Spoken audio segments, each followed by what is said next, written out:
How's everyone doing? Good, great, amazing, excellent. I don't think I can hear everyone. I'm hearing some people here. I don't think everyone woke up. How's everyone doing?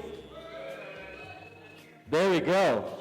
All right. Good morning, everyone, and welcome to the official day one of CANTO Connect and the 41st AGM.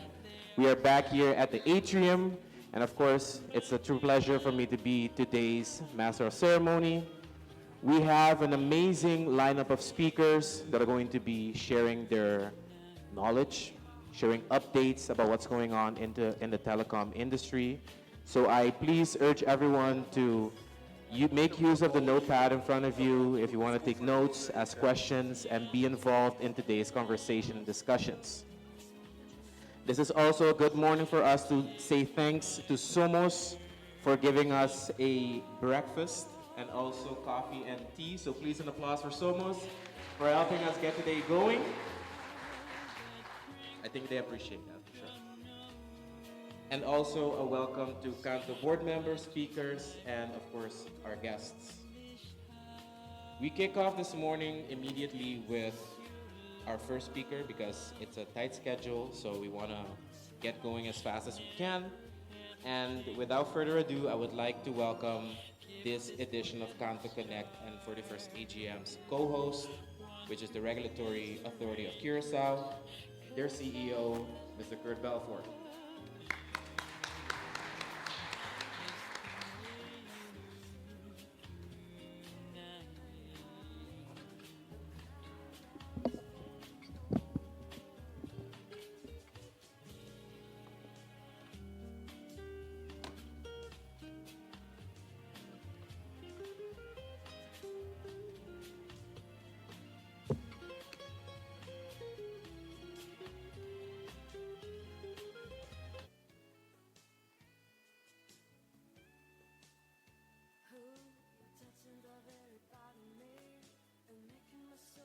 Buen dia, everyone.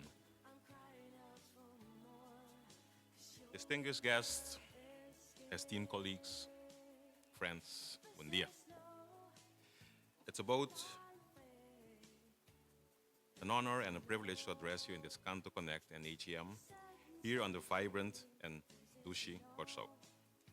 Curaçao is much more than a destination. It is a crossroads of opportunity, a place where the rich tapestry of culture and history meets modern innovation and ambition. In many ways, this island is a reflection of our telecommunication industry, a space where tradition and technology unite, creating endless possibilities for growth and connection. Curaçao is also at a pivotal moment in its telecommunication journey. The telecom law is currently under review, which is a bold step toward modernizing the regulatory framework and ensuring it is robust enough to meet the demands of a rapidly evolving digital landscape. This process addresses critical aspects such as number portability, empowering consumers with greater freedom of choice, and fostering healthy competition. But Curaçao is not stopping there. The ongoing regulation of internet services aims to prioritize accessibility and fairness, ensuring that connectivity remains a fundamental right and not a luxury. And as the islands embrace artificial intelligence as part of its strategy, it is positioning itself as a leader in innovation. AI has the power to optimize networks, enhance customer experience, and unlock new economic opportunities. Equally important is Curaçao's focus on cybersecurity, recognizing that the connected future can only be realized if it is secure. As cyber threats go in complexity and frequency, we must take proactive measures to protect our networks, data, and people. These initiatives align closely with the theme of this year's conference, towards a unified and sustainable gigabit society. It is a vision that challenges us to think bigger, not just about what's possible, but what's essential for our collective progress. In the face of this transformative initiative, I cannot help but ask the question that underpins my address today. what's ticking you? This question, what's ticking you, seems like a casual phrase, something you would ask in passing, in the sense of what motivates you. But the more I think about it, the more I realize how profound it is. It challenges us to confront our motivations, our purpose, and our drive. For me, this question has evolved over time. In the early days of my career, my answer was simple. I wanted success. But as the year passed, I began to see that success alone wasn't enough. I started to ask myself deeper questions. What kind of success matters? What impact am I making? What legacy am I leaving behind? So today, I ask you, what's sticking you? What's sticking you as a regulator? Are you motivated by the need to create an equitable and transparent framework that empowers the public? Are you driven by the opportunity to balance innovation with inclusivity and ensure that no one is left behind in the digital revolution? Are you prepared to align your policies with the demands of a connected and secure future while fostering a thriving competitive market? What's taking you as a provider? Is it the pursuit of delivering exceptional services that enhance customer experiences? Are you investing in technologies like AI, 5G, and fiber optics, not just to stay ahead, but to truly transform lives? Are you driven by a vision to connect the unconnected and bring meaningful innovation to every corner of the Caribbean? The question, what do you want to be when you grow up, it isn't just for children. It's equally relevant for the organizations we lead. What do you want your company to represent? What do you want your industry to achieve? As telecommunication leaders, we aren't just building infrastructure. We're building futures. The choices we make today will shape the Caribbean of tomorrow. Are we envisioning a future where every citizen has access to high-speed, affordable internet? Are we integrating cybersecurity into every layer of our operations to ensure that our digital progress is secure? Are we driving innovation with tools like AI and 5G to create opportunities for education, business, and healthcare? Are we ensuring that our networks not only connect people, but also bridge divides, whether they are digital, economic, or social? These are the kinds of questions that should define our vision. And yet, we must ask ourselves, is our vision bold enough? Is it rooted in realities of the communities we serve? Is it inspired by what's taking us? At the last CANTO conference, SG, Mr. Risa Wanking, asked me a simple but important question. What should the next CANTO Connect in Curaçao focus on? My answer was immediate: collaboration. Collaboration is the foundation of progress. It is what enables undersea cables to link our islands, shared spectrum agreements to optimize resources, and disaster recovery efforts to rebuild communities. Collaboration is also the heart of cybersecurity. It's in an era of increasing digital threats, no single company or nation can tackle these challenges alone. But collaboration doesn't happen by accident. It requires intentionality. It means setting aside competition to focus on collective goals. It means asking not what's in for me, but what's in it for us. So let me ask you, what's taking us as a region? Are we united by a shared vision of Caribbean that is connected, secure, and inclusive? Are we motivated by the possibility of what we can achieve together? This CANTO Connect is not just a gathering of ideas, it's a call to action. And action begins with clarity. Let me ask you again, what's sticking you? What is your organization purpose? What is your why? Purpose isn't an abstract ideal. It's the foundation of every decision, every strategy, and every investment. Without purpose, even the best laid plans will lack meaning and impact. When you return to your teams, I challenge you to ask these critical questions. What's taking us as an organization? What do we want to become when we grow up? Who can we collaborate with to make the vision a reality? Are we aligning our purpose, strategy, and resources to achieve the greatest impact? As I bring this address to a close, I want to leave you with a vision of the future. Not as a distant possibility, but as a shared responsibility. Imagine a Caribbean where every child has access to the tools they need to learn, innovate, and thrive. A region where businesses compete globally, powered by world-class connectivity and protected by robust cybersecurity. A region where collaboration is the norm, not the exception, and where every challenge is met with collective resolve. In the pursuit of this vision, there will be moments when we face difficult decisions. The hardest choices require the strongest wills. These moments will test our courage and our commitment to what's taking us. So I ask you one final time, what's taking you? What will be your legacy as leaders, as an organization, and as a region? Our answers to this question will define not just our success, but our significance. Let us ensure that what takes us is purpose, progress, and partnership.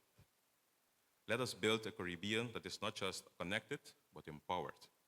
A region that is not just growing, but thriving. A region where every individual, every business, and every community can realize their full potential. Let this CANTO Connect be the moment we align our ambitions with our actions, our motivations with our mission, and our vision with our purpose, with our values. Together, let us move boldly towards a unified and sustainable gigabit society. Mashadanki, thank you. Thank you so much, Kurt. And I would like to please ask you to stay on stage because we have a little surprise for you. And for this surprise, I would like to welcome on stage CANTO Chairman Mike Antonius, who is going to have a little message special for our co-host of this edition of CANTO Connect. Thank you. Here he is. An applause for Mike.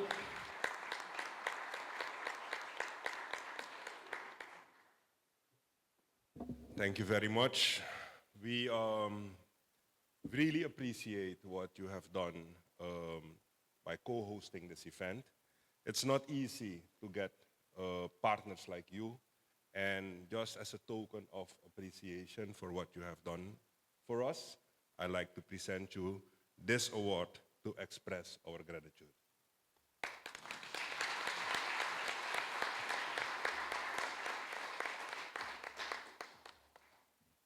Everyone knows that I don't like surprises, but I appreciate this very well. Many thanks. Thank you. Thank you so much. Once again, Kurt Balfour, CEO of Regulatory Authority of Curaçao.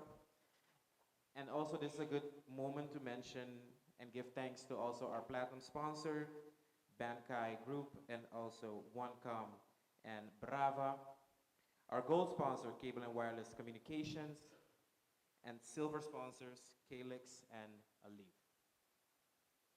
And also, very important to mention, because we are living in a digital age, so if you feel like sharing any type of updates with your fellow islanders back home, how of an amazing time you're having here in Curaçao, please do so through our social media, Facebook, LinkedIn, and Instagram, and use the hashtag CANTO Connect 2025. So if you do so, we can also get the media and also share it on the CANTO platforms. So that is hashtag CANTO Connect 2025 through Instagram, LinkedIn, and Facebook. And if you're not following CANTO yet on those platforms, please do so we can stay in contact, we can have discussions, and also you can be updated on any latest events. Moving on to our next speaker of this morning, I would like to welcome on stage Chief Business Deployment Officer for the Caribbean region of our Platinum sponsor, Bankai, Mr. Ayush Barrett. Mr. Ayush.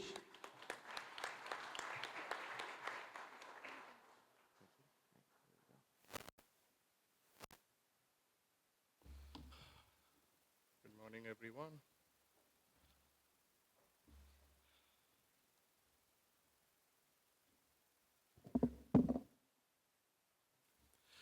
Good morning, everyone. The CANTO team, distinguished guests, and fellow colleagues. I wish you 2 days of wonderful experience here in Curaçao, personally and professionally. Coming to our topic, which sets the theme for our conference as well, Communication 2025, the year of collaboration. In today's world and growing economies, collaboration is inevitable for growth. All of us agree, right? Okay. Communication can be defined in multiple ways. In simple language, communication is the process of exchanging information via any media between individual or group of individuals. We all know, second standard. But, a simple phone call, a text message, and even an advertisement commercial, these are all forms of communication which we know over the years. In 2025, the trending keywords around communication, which are revolutionizing the communication industry, this can be attributed to AI and machine learning, multilingual digital communications, speech recognition, cultural intelligence, human-centric approach with generative AI. These trends highlight the importance of integrating advanced technologies with human insight to navigate the complexity of global communications effectively. Heavy terminologies. But the industry, all of us sitting here in this hall today, are the ones who are making all of this possible. In some form, shape, or size, all of us are contributing towards bringing the modern day technologies to the world. The global telecommunication market is substantial and continues to grow at a CAGR of 6%. In 2024, as per the market research, the total telecommunication market size stood at 2.99 trillion US dollars. And in 2025, it is projected to go up to 3.16 trillion US dollars. Substantial size. And all of us being a part of this industry, we all have targets where we want to partake in this industry or contribute towards, making this possible, making the dollars possible. Few ways in which we can collaborate and work together to make this happen is cross-functional team building. All of us, in different forms, communications, some are from ICT, some are from data centers, some are carriers, some are mobile operators, telecom regulators. We all hold different expertise in our company, in our selves, across. So cross-functional team building, if we are able to collaborate, which I think in a lot of way, even, here in CANTO, we see those kind of collaborations happening. So that is first and foremost way of bringing collaboration to communication. Partnership with global technology startups. I mean, the post-2021, it has been, the generation of startups. Everywhere, if you see, there are a lot of small, medium startups that are coming in, contributing towards the communication. I think for many of the matured players here, it is key that we collaborate with these startups, give fuel to them, not just financing, but in many more ways, providing them with technology expertise, providing them with market intelligence. That is the key to growing these kind of technology startups. Industry consortiums, uh, tons of them, GLF, I3 Forum, CANTO, PTC, PETA. All these organizations represent different parts of the world, different communities, different carriers, different ICT providers. The goal is common, to create a global platform for knowledge sharing, for collaboration. Open source projects. These are, again, pretty trending in today's world. Multiple areas where different technology companies are creating open source test beds for industry to experiment and grow. Another format of collaboration. Academic and research collaborations, and customer feedback integration. Customer feedback integration, I think, is one of the key in today's e-commerce businesses that are thriving across the globe. These few examples that I brought forward, we at Bankai are continuously working towards each one of them, partnering in different areas and collaborating. There are a few ways that I could think of. Basically, what it means is that from the chain of things that completes a process, let the expert do his part and pass the baton to create a successful solution. That, in simple language, we attribute to collaboration. I personally have been in the telecommunication industry for the last 19 years. This is my 20th year. So I'm a bit old school. And to end my part today, I will take an example of the oldest form of communication where many of us, I think, started out as well, which is international voice. We all say, or many of us have heard that voice is declining, voice is dying, all those terms over the years.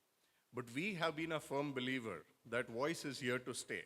And after the dip due to the OTTs of the world, which came in between, let's say, early 2000s to 2011, we have absorbed all the minute loss that we were supposed to. I was happy that this statement was supported by a research in the recent release from Telegeography, where I was in PTC last week in Hawaii. There was a presentation by Telegeography which supported this statement that voice is not declining, it is consolidating, and in simple ways today, like we say, it is collaborating. To give you another example, Skype launched somewhere in early 2000s, I think 2001, 2, 3, around that time. Basically, we all had a free phone call, Skype to Skype, back in 2003. If the voice industry had to die, it wouldn't be paying my bills and many others here who are from the voice business, their bills until 2025, 25 years. So this industry is definitely there to stay. So all the telcos here in the room, your friends whom you talk outside, we at Bankai understand what voice holds for you, and let us collaborate and work to make it one of the top international revenue items on your P&L again. Thank you, ladies and gentlemen, for lending a ear to me today. If you think what I said makes sense, let's talk over the next 2 days. Thank you so much.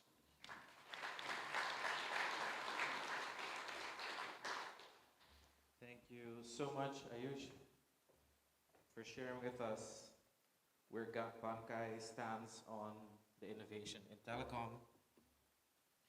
And also, this is a good moment to mention the sponsors of our merchandise, our merch for this CANTO Connect, which is Annette for the orange shirts. And also, this is a good moment to mention that those that did not wear them will have a penalty. I just get points. It's not me deciding. No, I'm just kidding. But yeah, so thank you to Annette for sponsoring our polo shirts, and also to Telesur and Cerulean for our bags. And our lanyards are sponsored by 6D. Following Ayush, we have Damian Blackburn, the president and CEO of ATN International Operations. So please, a warm applause for Damian Blackburn. Please join me here on stage.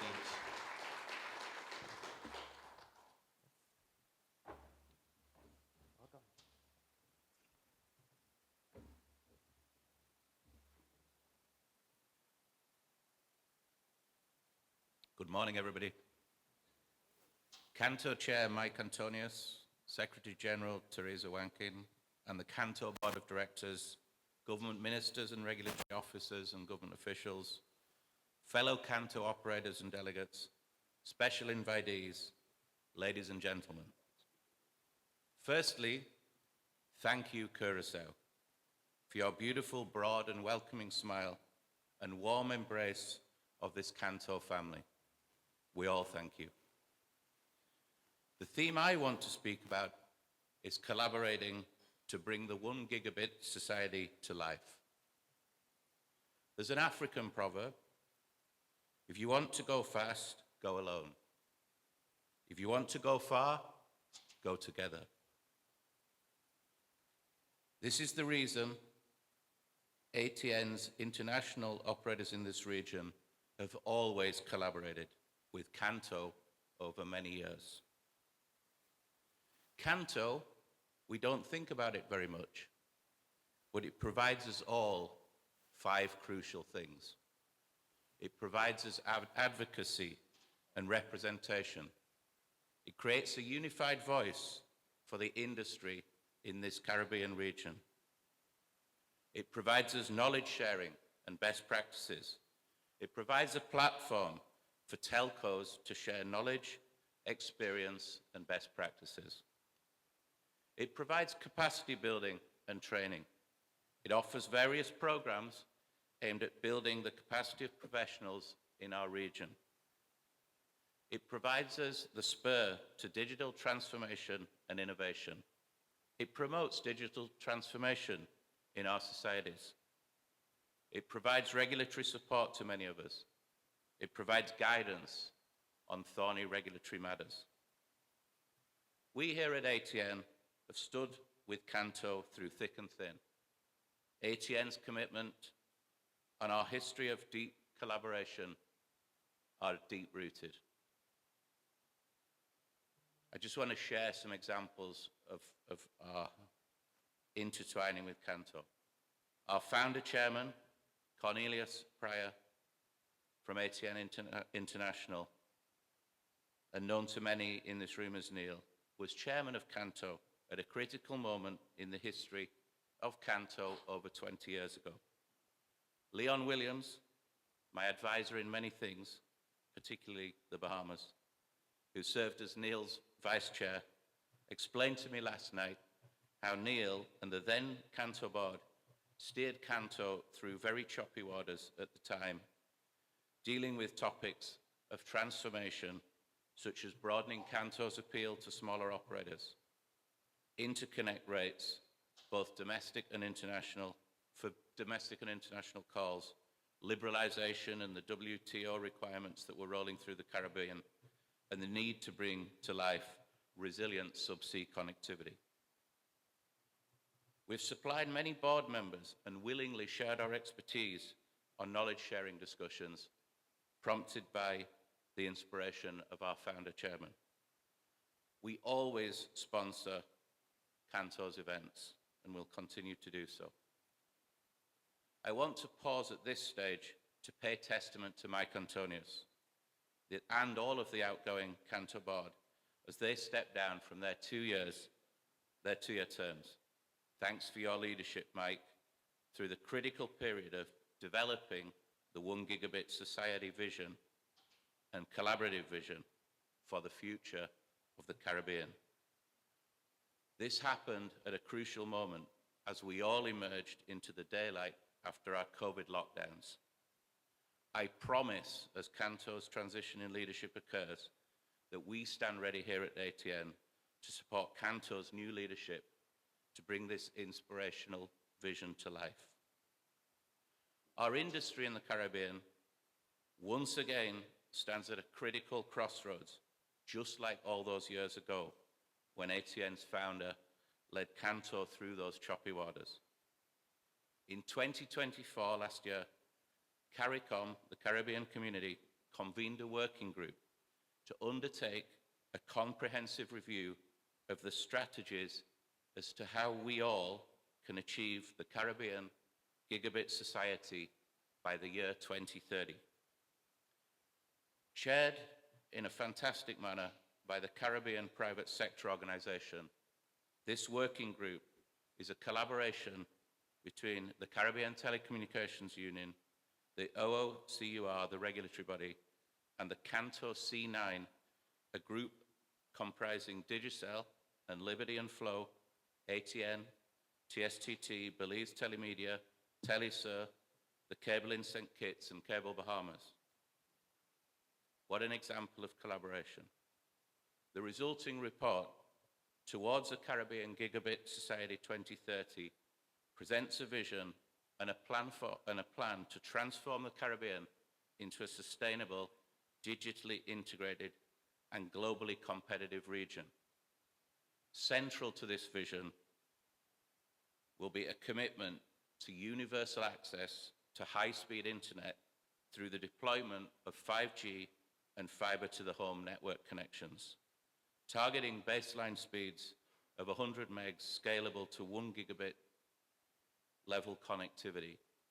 This plan prioritizes digital inclusion, economic growth, and the reduction of social and economic disparities that hinder not just regional, but societal development.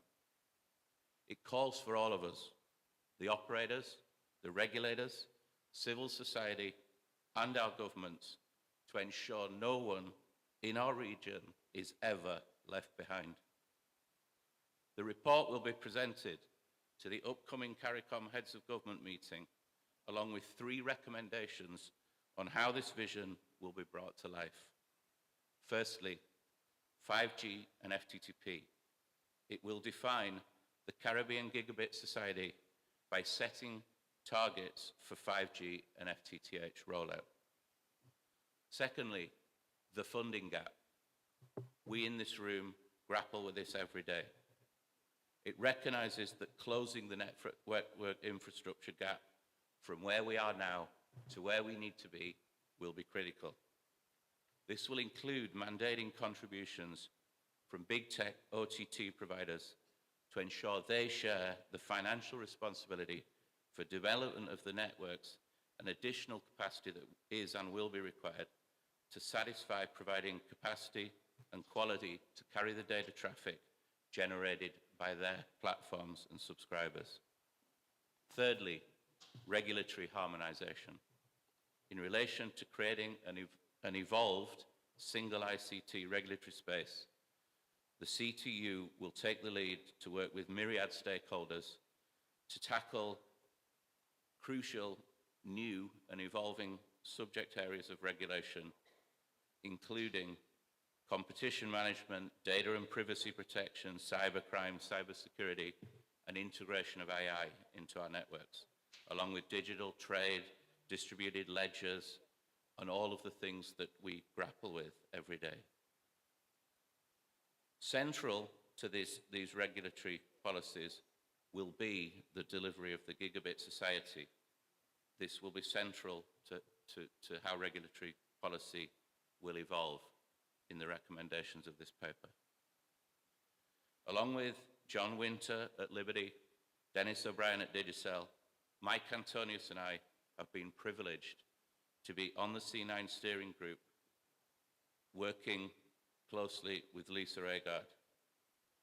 I would like to pay tribute to Lisa for her tireless work to steer the CANTO C9 CARICOM working group and CARICOM working group to this critical moment. Her ingenuity, intelligence, inspiration, collaborative style, and focus on the detail of what is required to be done to create and bring this vision to life are incredible. Thank you very much, Lisa. ATN and the organization I lead have made its own commitment to bringing the 1 Gigabit Society to life. We have launched our new One Communications branding, 1 Gigabit, 1 Communications, for our home and mobile customers, and backed it up with investments in fiber, 5G, and premium customer experience.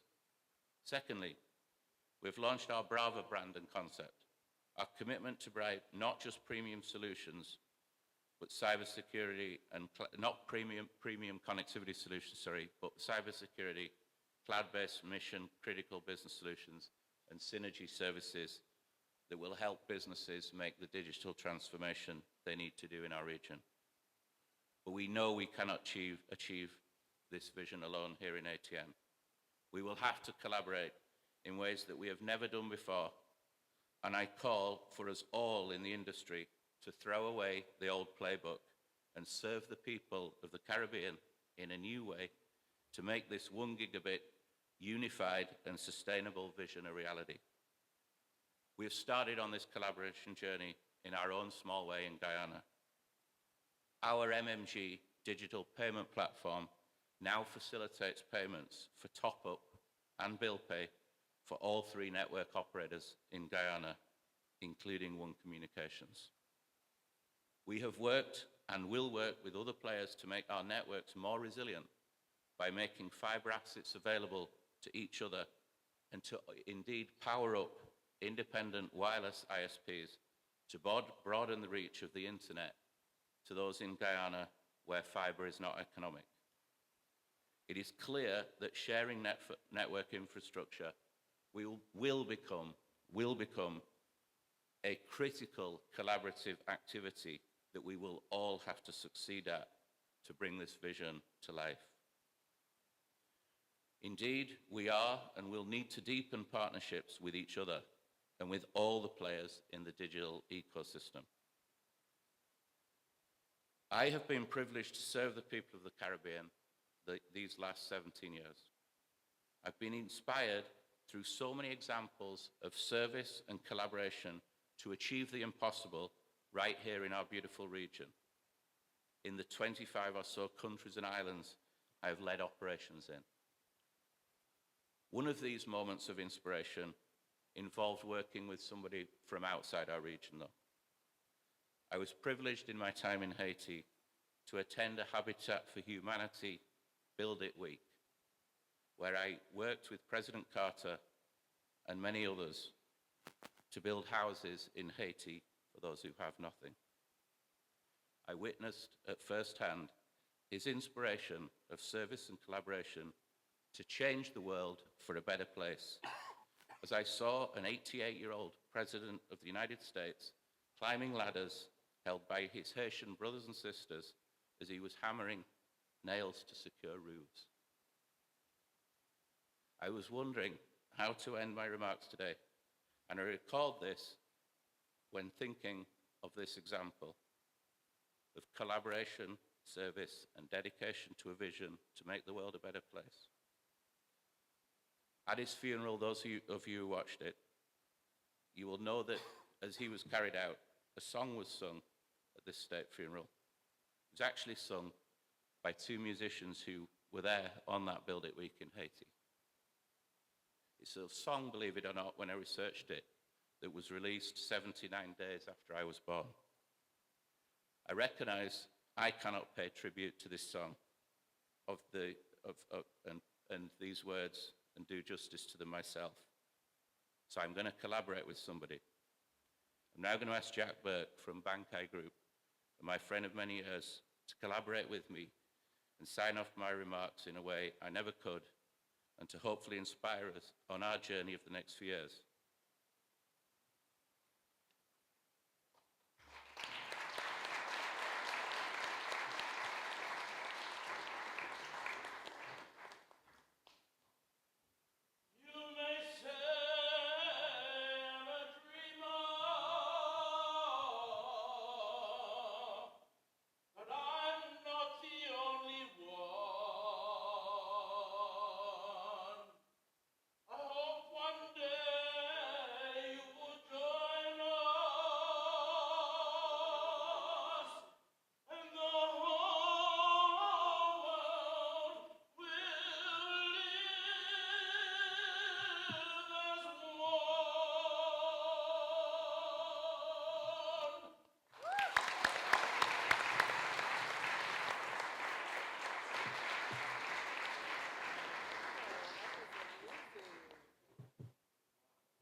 Wow. Okay. Give me a minute to collect myself. Thank you so much, Jack and Damien, for that opening remarks and also the impromptu message, I think it resonated through the walls so beautifully. Thank you.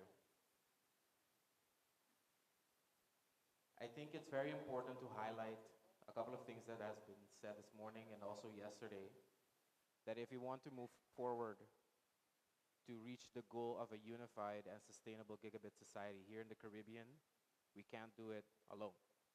We have to do it together. Like both Aaron and Damian Blackburn mentioned, collaboration is key. And what was highlighted so beautifully is that if we want to go fast, go at it alone. But if we want to go far, we have to do it together. And also highlighting what Kurt Belford said this morning, as regulators, as providers, as Caribbean islands, the question we all have to ask is, what's sticking us? And then in that question, in that answer, we then find mutual interest, we find mutual vision to move forward towards the gigabit society. Moving on, I would like to welcome here on stage Waldo Hooker, who is the VP and General Manager for the South Caribbean region for cable and wireless communication, who's going to enlighten us a little bit more on the emerging technologies that empower governments. So please with you, Waldo Hooker. An applause. Hi. Thanks so much. Good morning, everyone.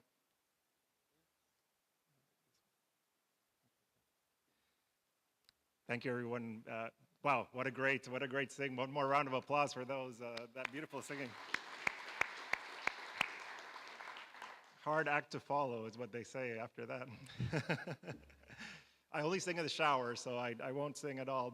But here I want to talk a little bit about some of the projects we've been doing across the region to empower modern governments to digitalize, to go one more step into the future. And these are real projects that we've been doing in a lot of our markets. So I'm super happy to bring some of those insights, right? As we know, a lot of these new technologies are enabling modern governments to improve their efficiency, to get higher citizen engagement, and to enhance their public services, right? And I'll show you a few examples of some of the things we've done across the region. And these technologies bring advantages like advanced analytics. Of course, very important to have the national security and safety in mind, bring economic growth and development, right? Of course, when we have these type of digitalization, it helps foster business, help foster investment in the country. It improves our delivery of public services. And of course, citizen engagement, which is super important as well, right? Here are some of the examples of some of the projects we've done across the region. Telemedicine, public health, to be able to use video calling to be able to talk to a physician. Also, the digitalization of public health records, right? So people can have them much easier. You don't have to go when you go to the doctor and tell them all your history or fill out these huge forms, making things much more efficient and making sure nothing falls through the cracks and that things that go well in your diagnostic, right? E-learning projects, surveillance and security and public safety projects, right? And smart cities. Of course, these projects help, or when we see them all as one, they can be like a smart city, sustainable, efficient, and secure, which are some of the pillars that all of us are interested in when we talk about our government services, right? Here's a little bit about our footprint. We have 10 data centers in our footprint, 15 years of experience in cloud and data center services, and over 500 customers and government entities that are data center customers, right? So we have plenty of experience doing this. There's a number of projects that are ongoing right now that in many of our markets, some of which we cannot speak about yet because they're quite new or ongoing, but super excited about, and we just see this accelerating, right? We see every day, someone knocks on our door that is interested in establishing a data center or establishing one of these digital services and digitalization of government services. So some of the things that we can do to help bring these to a reality, right, is help with the adoption of the services. Of course, these things can be quite it could be like a daunting experience, right? How do we do this? Where do we start? How do we dissect such a huge project like this? But we've done it many times, so we can help guide you through it and help governments do this one step at a time, right? Integration with new technologies and also legacy technologies. We have a lot of legacy systems that we cannot just eliminate all at once, or we cannot just move away from or replace. So that integration is also important, right? Of course, ensuring it's secure and it's, complies with all of the security standards and the most modern safety that is out there. And of course, working with budget constraints. We know that that's always an important topic of conversation, and there's many ways that we can do and help to finance these projects and to make sure that it's something that can be done, right?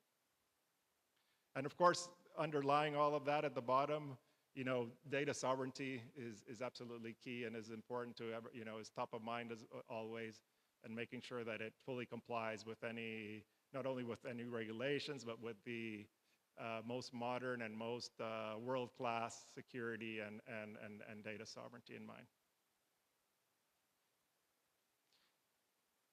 So what are our commitments to this? Of course, we do a lot of local investments. And this is not only in our B2B networks and the B2G, but business to government networks, but also on the B2C side, right? Making sure we have the gigabit networks with the largest coverage, with the most amount of, we have fiber networks and fiber coax networks, but always offering gigabit and the latest technologies, right? As well as, on the mobile networks as well, right? So the local investments are key. Community development is also super important, right? Because, of course, just offering these services doesn't mean people will immediately adopt them. We know it takes time. We know it takes education. We know it takes engagement with the communities. And we have programs like that through our charitable foundation. We have programs like JUMP, which help educate and enable the public to adopt these services, and especially the most vulnerable sectors of the public, right? People that are low income, and that we can guide them through and bridge that digital divide, right? So that we have a lot of experience in that as well. We actually experience that in our own services. We have our app. We can the customer can do most of their transactions through an application, and we work constantly to educate people for that adoption. So we have experience both on the government side, on the business to business side, and on our residential services of being enablers and promoters and educators on digital services. And of course, enabling the public sector, like we talked about already. We're not only the connectivity provider, but also increasingly the ICT, the #1 ICT provider of a lot of our business and government customers. And of course, we talked about our communities. We keep our communities at heart, of course. Our charitable foundation has been very active across the region, raising funds, donating, bridging the digital divide, helping our communities, and being a good corporate citizen, right? Also, our corporate and social responsibility programs are a large part of our operations. Make sure we do publish an annual report on corporate social responsibility, and on making sure we're a sustainable and a good citizen in all the markets that we operate. Of course, equity, diversity, and inclusion is super important as well. We're super proud to be, so this is not only to our communities, to our governments, but also to our employees, right? Make sure we're one of the leading companies with women in leadership positions. We're one of the leading companies in benefits. All of our employees can opt into unlimited personal time off, right? We have one of the leading paternal lead when a father has a child. So we also are at the forefront of making sure we're also very good to our employees and are leading and progressive in that sense as well, right? And of course, fostering Caribbean talent, making sure we develop that and have Caribbean talent in our leadership positions as well. And of course, that comes with commitment to supporting the economic well-being of the communities, right, as we spoke. And lastly, we want to be a humble but a powerful partner of yours, right? So let's plan our Gigabit Society together. We have a number of B2B presence here. We have a booth, so right there in the back. So you're welcome to go by, speak to some of our associates, speak to some of our employees. I'll be around as well. We have a number of our leadership team over here as well. So please reach out, and we're definitely here to serve you and to help you. All right, that's it. Thank you very much.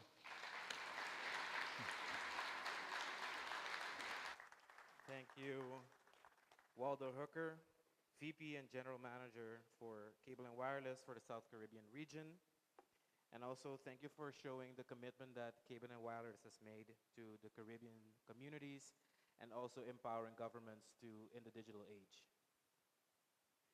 Up next, we would like to welcome our last speaker of this first section, which is going to be Kent Western, the CEO of Telecommunications Services of Trinidad and Tobago.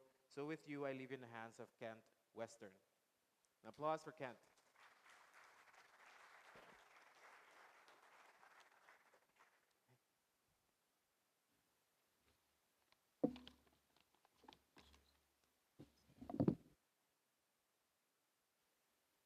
Good morning, still morning. Good morning, Curaçao. Good morning, CANTO AGM.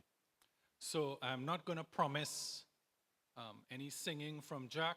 I'm not going to promise any slides, but I am going to ask you for just 7 minutes of your morning. So with all protocols acknowledged, I accept. And again, good morning. Our industry is changing right in front of us. Customers don't want connectivity. They want digital services that are easy, better, and smart. Security is no longer an extra feature of connectivity. It's essential for supporting business and allowing businesses to survive. Revenue models are shifting, and the connectivity alone doesn't cut it anymore. And it's not going to bring us to profitability in the coming decade. So, despite many of us in this region still relying on connectivity for revenue, we have to acknowledge that as a mistake. And we have to accept 3 facts. Connectivity is no longer to stand alone. Security must be a priority. And profitability relies on reinvention. And when I talk about connectivity is not enough, companies have to go beyond and really focus on the digital solutions, including cloud, IoT, fintech, some of the things we've been talking about over the last 24 hours. Because those are now the foundation for reliable future revenues. Leading companies worldwide have proven, as in Singapore, Sigtel, AI-driven cybersecurity and cloud services, they win. Etisalat telling us in the UAE that fintech and digital connectivity brings revenues. Intel right there in Chile, talking about enterprise-grade 5G services, producing future revenue guarantees. These companies aren't just changing and responding to change, they're crafting the future in delivery of connectivity that is smart, that is reliable, and that is secure. And I'm very happy to say that at TSTT, we're also doing that in our own way. We're expanding the digital financial services to open new revenue channels because we appreciate it needs to come from somewhere it didn't come from before. Improving the enterprise cloud solutions to help businesses grow and operate smoothly. Partnering with some of the colleagues here in this room, some of our competitors here in this room to deliver those. Using AI and automation to boost efficiency and improve customer experience, because we've learned that if the customer does not get the experience they want, they're going to go somewhere else to get it. And it may not be a traditional competitor. And of course, being in an area where natural disasters attack us for half of the year, we must be prepared. And TSTT, through its B2B arm, has partnered with a satellite internet provider to strengthen the network, to ensure that governments and agencies can provide connectivity through troubled times where we are attacked by vulnerable conditions around hurricanes, to really ensure that if traditional services go down, that we've got that reliance somewhere else. And we keep focusing on that. We talked about security, and security is on the tip of everyone's tongue these days. The media is enjoying it, but cybersecurity has proven itself to be a menace to our region. A really unwanted visitor that we must focus on daily. The banks are getting attacked, the governments are getting attacked, and institutions across our region are at risk. And if we look to places like Bermuda, one of the most secure fintech environments, thanks to strong regulators. And my call here is around regulators ensuring that they get involved in cybersecurity. In Estonia, a bit further away, cybersecurity first e-government platforms, providing what we need to learn from to ensure that we protect our government and we protect our citizens. At TSTT, we've also learned that security cannot be taken for granted. And we're entrusted by our customers and our regulators and our governors to do the right thing. So we've created a zero trust security and AI-driven detection system to ensure that we do the right things. We strengthen compliance to global security standards to protect our customers' data and ours. Getting the right people in the right roles, such as the CISO role, and ensuring that the framework behind it is well established and well involved in the daily operations of not just our security functions, but from HR to operations and procurement. Something a bit more edgy on the fintech side. We see our neighbors not very far away doing some solid things with fintech. But ourselves, we're also making strides. And in some cases, I'm continuing strides that we started and I've picked up on. The ePay platform, our payment aggregation platform, in partnership with the Trinidad and Tobago International Financial Center, making payments seamless across their platforms. Our mobile wallet, soon to launch, something that has been with us for the past 30 months, and we're just about ready to deliver something that the region will enjoy. This will give the underbanked and the unbanked an opportunity to get on board this digital program. Of course, you must partner with the underbanked societies. So we've recently signed an MOU with the Credit Union League of Trinidad and Tobago to increase the financial accessibility by combining their membership with our technology to ensure that we can bring home that revenue and bring home that connected, banked region. You know, I'm really excited to hear the conversations around fintech meeting telco, or telecom, sorry. The evolution of payments in the Caribbean, and it has really been an evolution. An evolution that we can maybe say was started by not having access to things that we knew during COVID. But for the Caribbean, it's a celebration.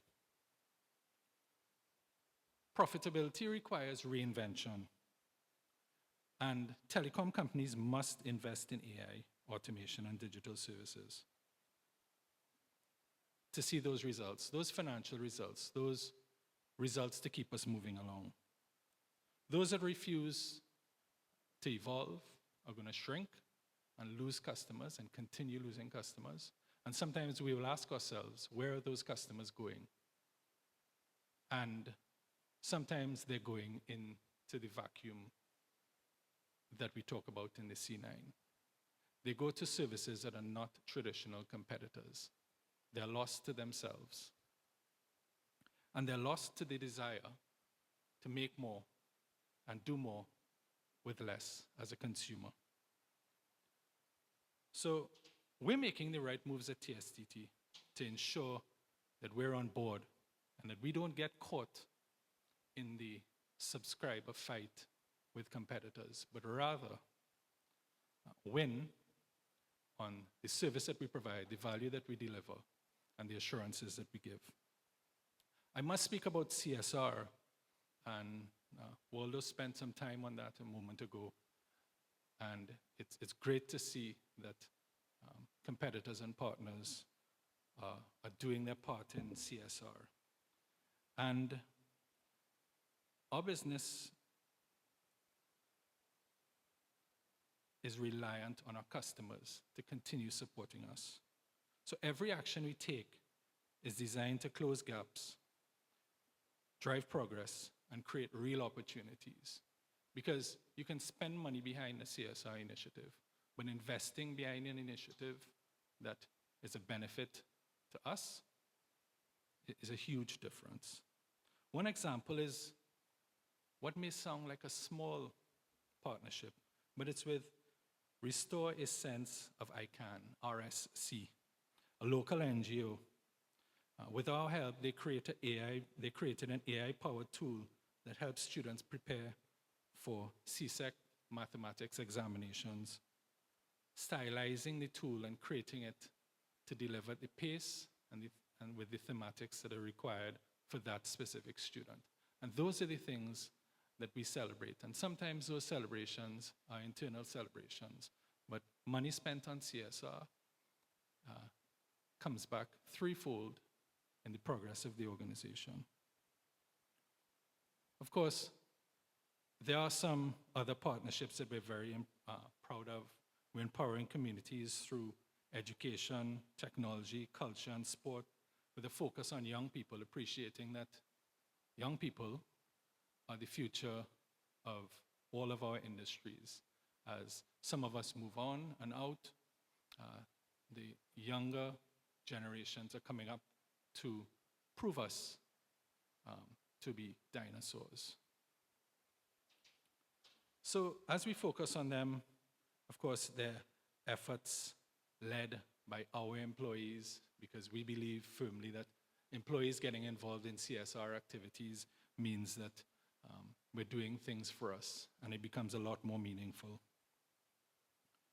This year, we're excited to take part in CANTO's Girls in ICT Day, and I thank CANTO for encouraging us and sometimes reminding us of our responsibility to invest in CSR, because it can sometimes be missed in that final budget cut. So thank you very much. And as I round off, I want to thank Teresa and the entire CANTO team for the vision in organizing events like this. CANTO Connect is more than a conference. It's a space where we can have real discussions and shape the future of our industry, bringing together leaders, policymakers, innovators. CANTO is creating that environment where we can take our sector forward. So, as we look to the future, our direction is clear. We must lead with innovation, we must build trust through security, and we must create inclusion through technology. TSCT is not just a telecom provider in this suddenly twin state isle. We're becoming a digital powerhouse. We're not waiting for change, we are leading it. We're not sticking to outdated revenue models. We're defining the future. We have chosen reinvention, and we're going to ensure that it's articulated in a very intentional way.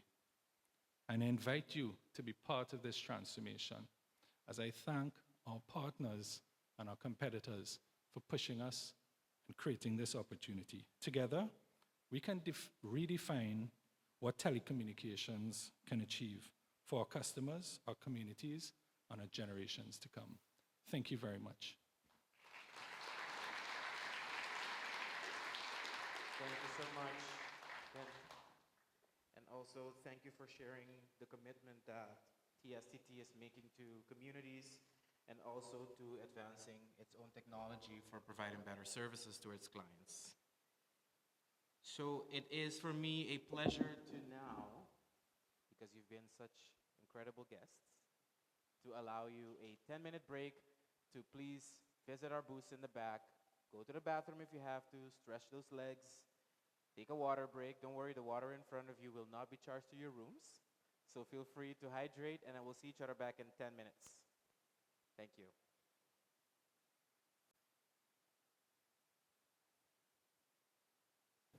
Thank you, Timothy. Thank you very much.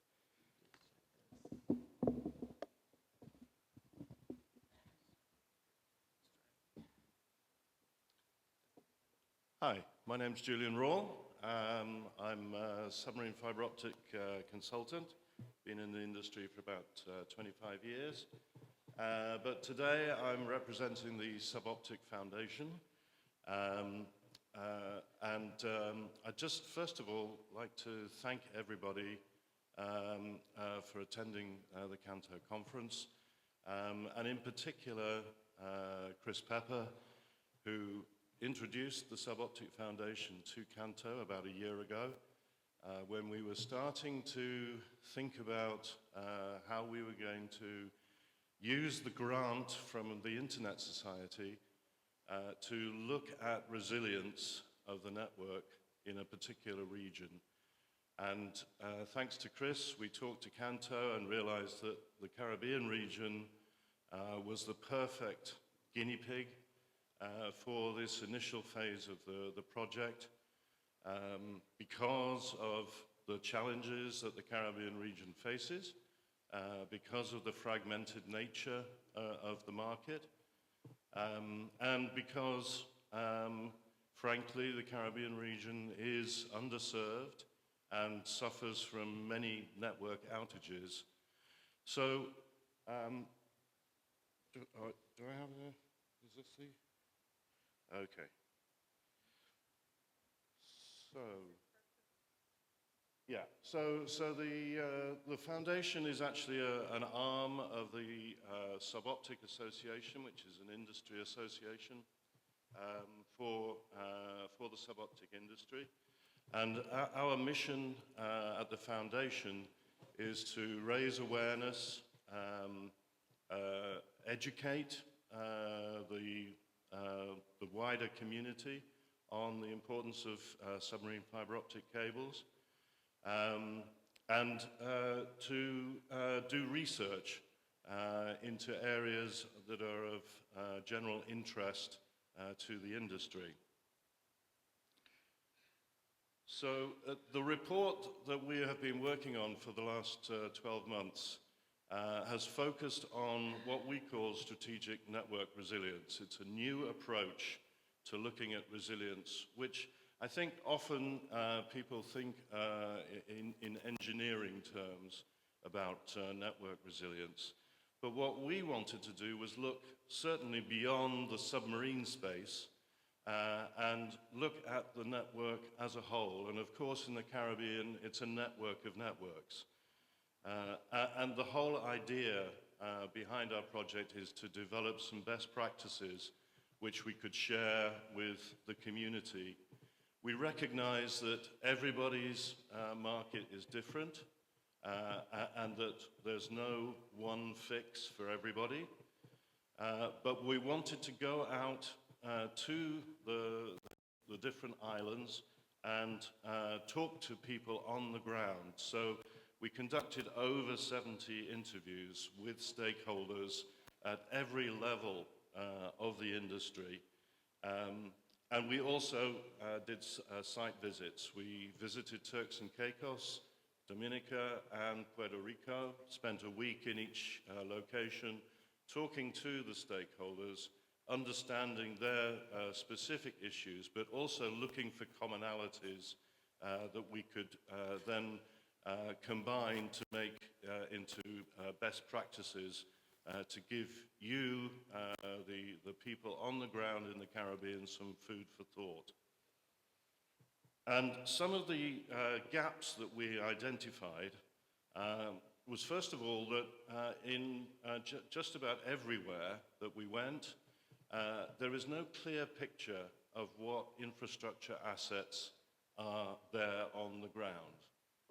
And obviously, this is something that is the responsibility, I think, of governments and regulators to work on building databases of what you have in your particular location so that you can understand where the vulnerabilities are and perhaps work towards removing those vulnerabilities.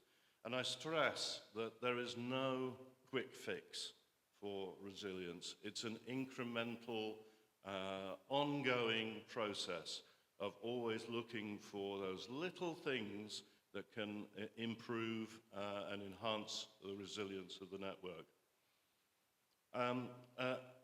Absolutely universal issue across the region is power. You cannot operate a network without power. And yet what we found was that although everybody recognizes that challenge, the level of collaboration between the telecom industry and the power industry was less than it could be. So that is a major finding from our report. Of course, we all know that the submarine cables are getting old and they need to be replaced. Not only because they're wearing out, but also because the technology since they were built has developed immensely. And the Caribbean region deserves the best technology, just like the rest of the world. Another major finding was that in every case, getting the funding to build new digital infrastructure is really tough. And it's not helped by the fact that such projects are generally linked to a political cycle, the electoral cycle, the budget cycle. And this is actually hindering the development of major capital infrastructure projects, which almost certainly are going to take more than one electoral term and certainly one budget cycle to complete. These are essential projects for the development of the Caribbean region, and yet they're getting hindered by this political process. And lastly, what we also found was that a lot of what is done on the ground in terms of operations to maintain the resilience of the network it's in the head of maybe one engineer, and it's not documented. There are no processes that are properly followed, no standard operating procedures. This is another area where great improvement in enhancing resilience of the Caribbean network could be made. So, why resilience and why now? Well, for a long time, certainly in the submarine cable industry, we used to complain that we were flying under the radar, and governments didn't realize how important the submarine cables were. Well, that's over. For one reason or another, the media first has picked up on cables getting cut, and they default to the sabotage theory, which 99 times out of 100 is not the correct answer, but it's got attention from the government. So now governments are definitely getting involved, and this is not just in the Caribbean, this is globally. And so we're facing a different paradigm now where we have to pay attention to what the governments think are the best solutions for maintaining the resilience of a network. And they need to be educated and they need to be guided.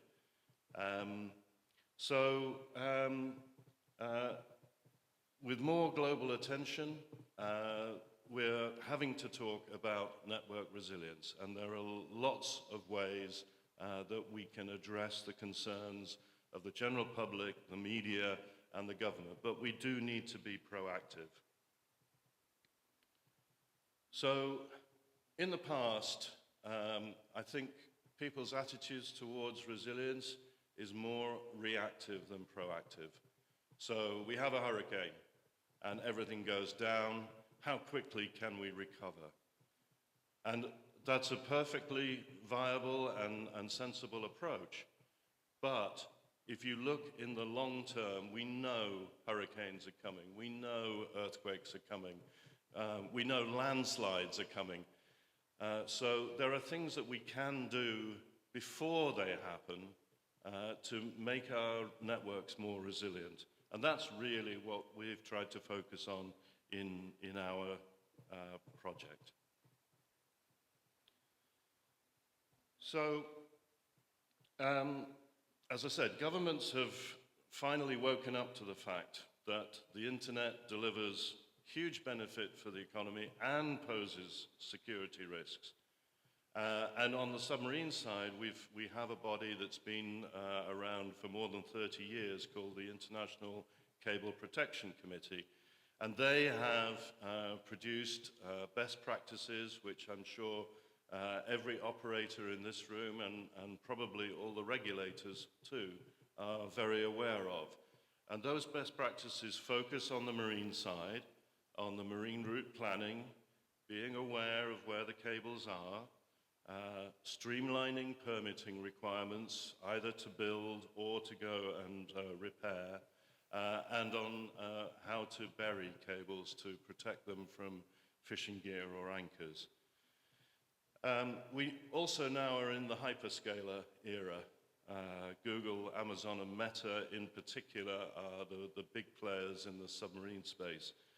And they have an economic incentive to make investments in multiple redundant routes. So, for example, the CEO of Google Submarine told me that for the Trans-Pacific route, they need 6 or even 7 redundant cables to meet the kind of service availability that they want to provide to their customers.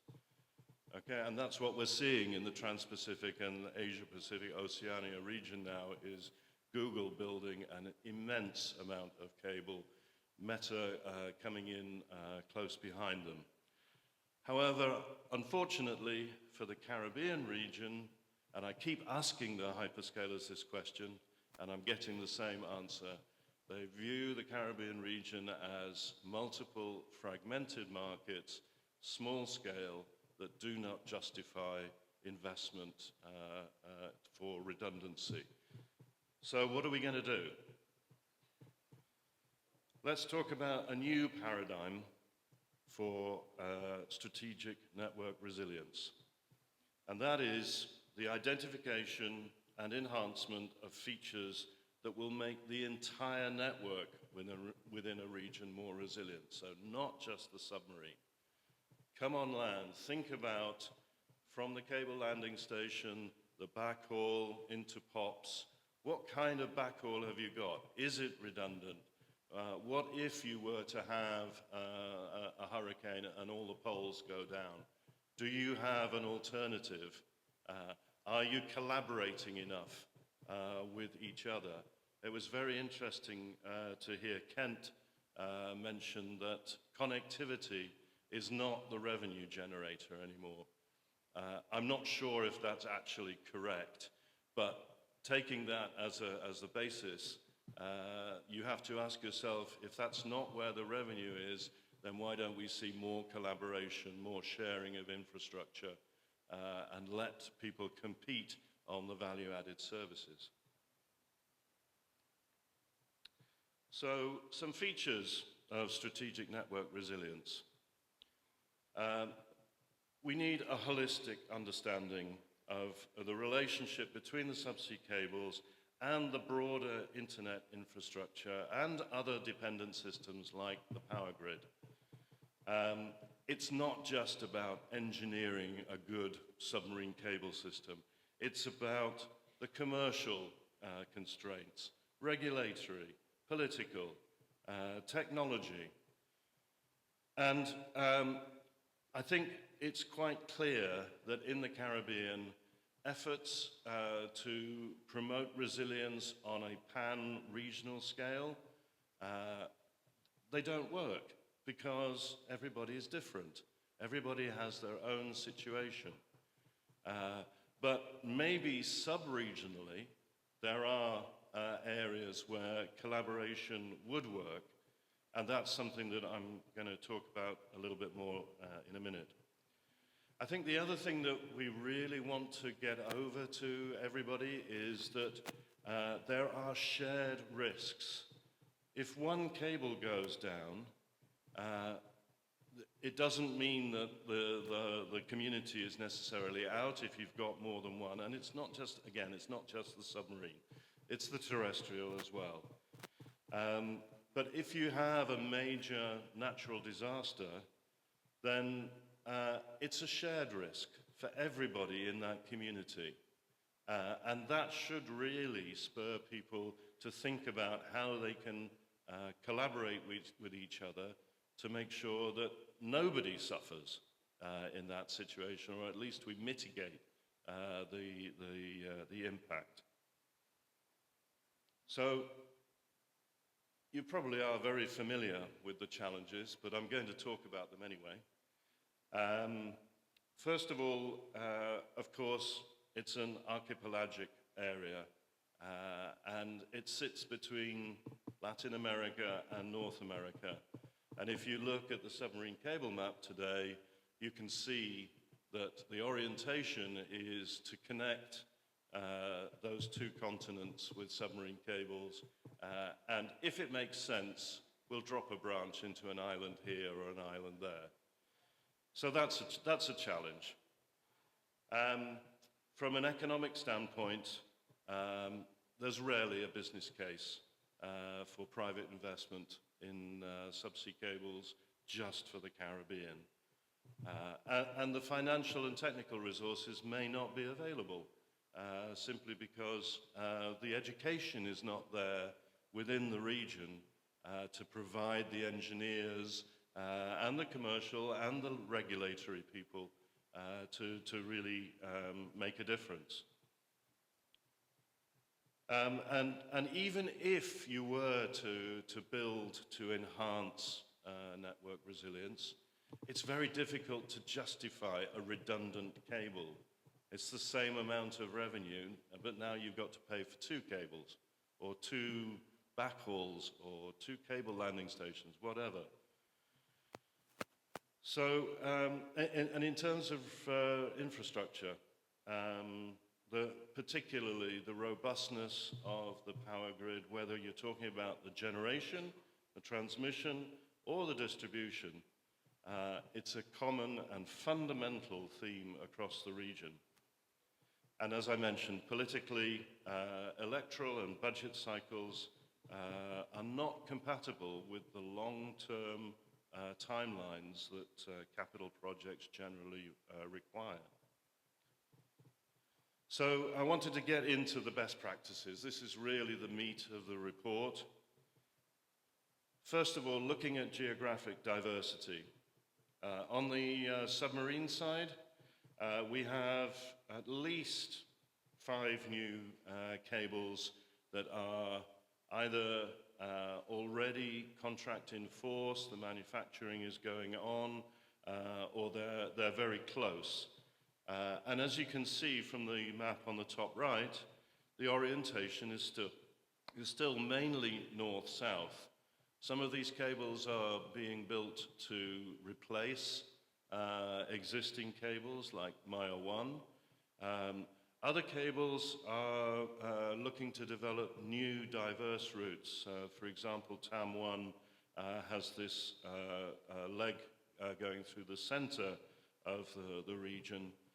It's still there to provide connectivity between North America and South America, but it's providing options for islands to connect along that route as well as the 2 east-west legs.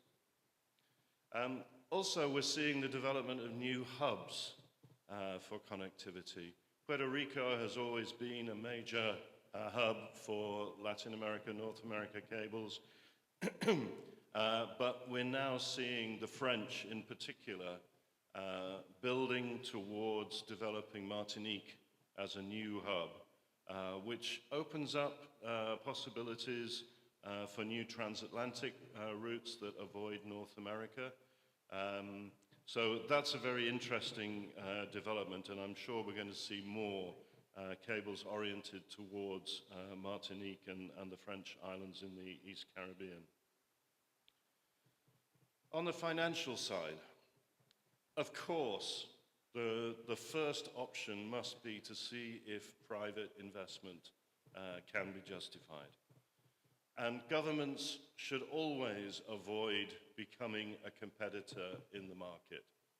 However, sometimes the economic incentive isn't there, and we believe that in those cases the government has a responsibility to intervene to ensure national security and access.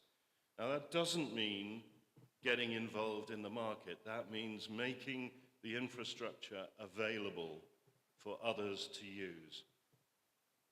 So at one end of the spectrum, yes, you can have government ownership of a new system. And again, I want to stress, I keep saying this, but I want to stress that we're not just talking about the submarine side. It could be something on the terrestrial side too. One example that we're seeing at the moment, I'm involved in a project in one of the Caribbean islands where the government is planning to offer a grant to a submarine cable developer to build a branch into that island. So the grant will be designed to cover the commercial risk of building into a small market. So that is a real, viable option. We could have government loans. We can have public-private partnerships.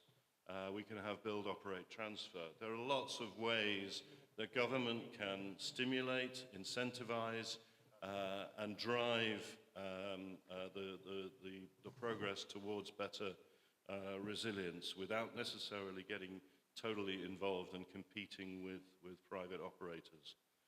Governments have lower cost of capital. That's a fact. They have limited budget, and they have to allocate that budget every year. We've seen examples where, with an election coming up, a new road gets built, and money that was originally allocated for telecom connectivity goes to building a new road because it's visible to voters. A submarine cable is not visible. And yet, certainly from my subjective point of view, probably it would have been better to invest in the submarine cable. We're also seeing a lot of support coming from outside of the region, from the British, from the French, the Americans too, and there are multilateral institutions that are also making funds available. The EU in particular has targeted the Caribbean, and it's not just the islands that are linked to European governments. That funding is available to other islands as well. And of course, there are local entrepreneurs who would like to get involved and often have some funding, maybe not enough to build an entire system, but they are willing to get involved. And something else that we discovered is that the islands have pension funds, and those pension funds are investing certainly a proportion of their funds in local projects. And that's perhaps, I think, something that gets missed. Operationally, as I've said already, and I'm not going to apologize for repeating this because I think it is so important, that telecom and the utilities need to be collaborating more closely. And what I mean by that is not just maybe once a year meeting up for a chat. It's regular, monthly meetings perhaps, or quarterly at least, to discuss what is happening on either side in terms of infrastructure, because there's commonality in what both sides are doing, and there will be opportunities to collaborate, save cost, and enhance resilience. Supply chain. We all know about supply chain after COVID, but it's always been there, and it's still there, and it needs to be managed. We need to make sure that in the event of something breaking down, that key elements, the spares are there. And that goes for human resource as well. We found a lot of areas where there was one individual that held all the knowledge. And if that individual were to retire, then that knowledge could be lost. We also found a lot of collaboration going on informally. So maybe one engineer from one competing company, another from a different competing company, maybe they're related, or maybe they've been friends since school. And they talk to each other and they help each other out. Maybe not without telling their manager, but those relationships are actually underpinning the resilience of the entire network. And if they're lost, then things are going to go wrong. So look for those informal relationships and try to formalize them. From an infrastructural point of view, there are lots of areas where there are links between different types of infrastructure. So obviously, think about underground versus overhead.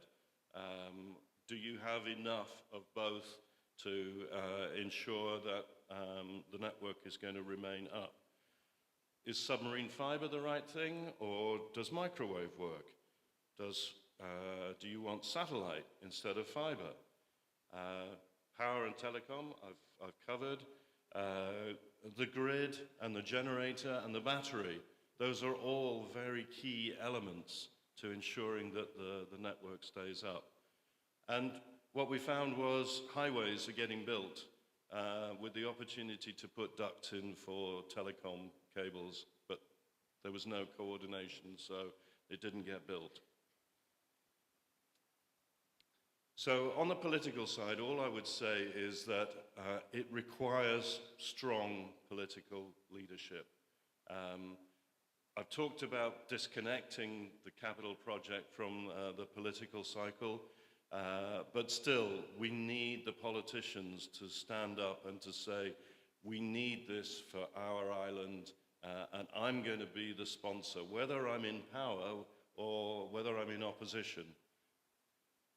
On the regulatory side, we've talked about this for many years. Transparent and streamlined regulations to enable telecom operators to build and strengthen their network.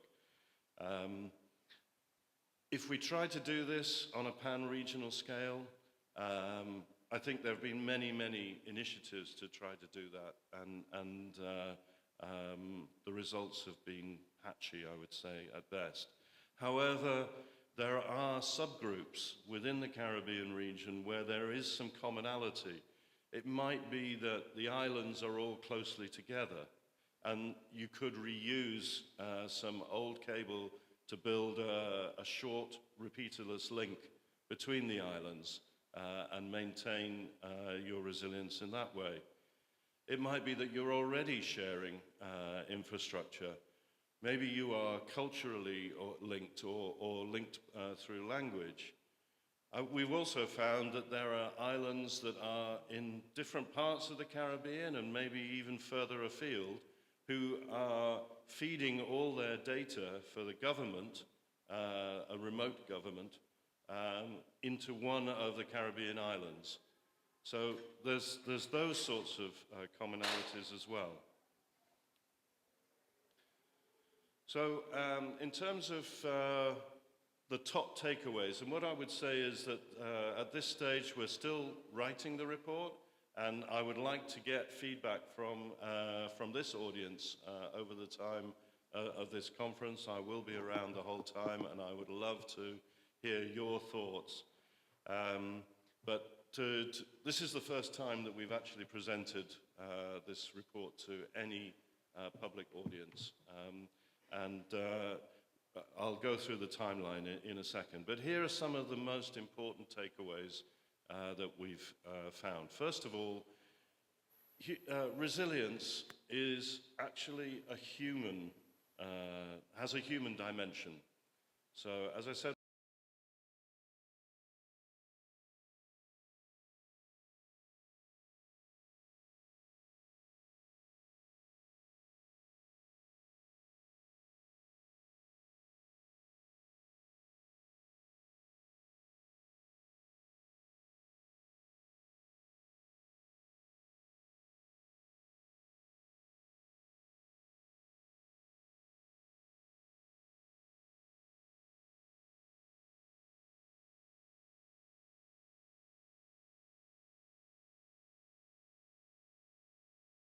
of the Caribbean network is really important. The relationships that you all have with each other are really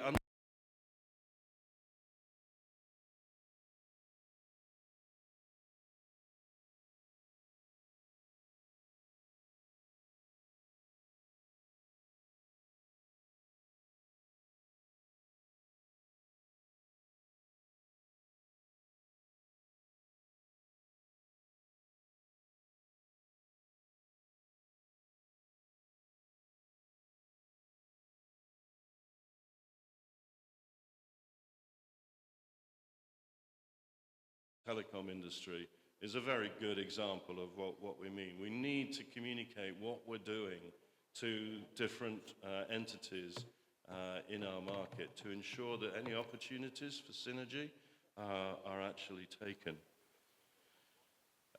Education is something that is really fundamental to the Suboptic Foundation. We want to create awareness, and we create awareness through education. The foundation runs various programs. We have a mentor-mentee program.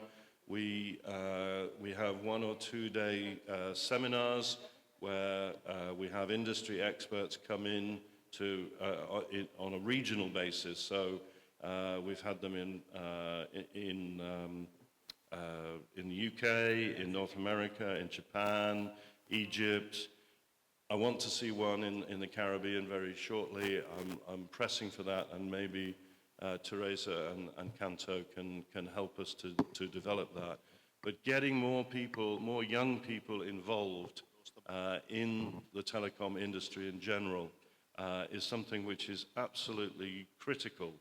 And I was really pleased to see the Cable and Wireless internship initiative. We need more of those. Get people excited about delivering the internet to this region and all the great things that can come from that. So everything that we do doesn't have to be some major capital-intensive activity to enhance resilience. It can be something very small in terms of tweaking a procedure or putting two people together to talk about how they can help each other. It really is very incremental, but we should be thinking not just about our island. We should be thinking more broadly, not necessarily the whole region, but maybe look at your neighbors, look at who has common issues, and look for opportunities to coordinate on things to enhance resilience.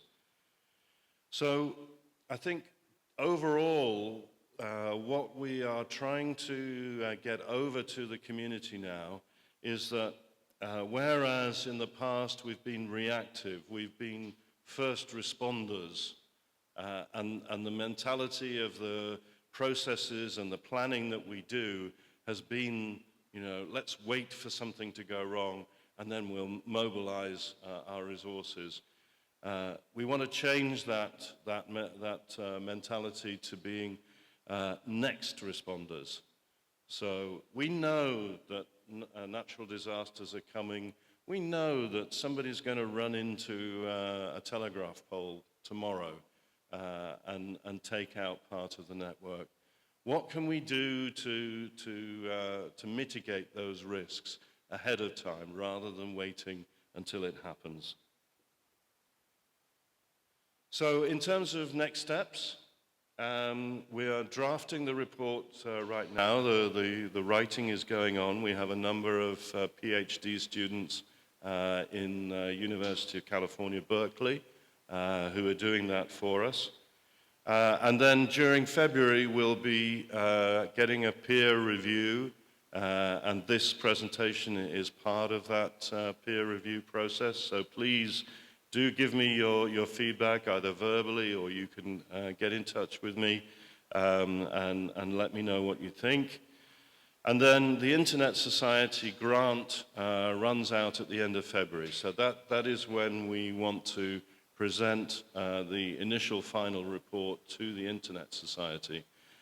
But after that, we want to take it a step further. We're going to do a full industry peer review, share it with the whole of the telecom industry, not just in the Caribbean, but in other areas too.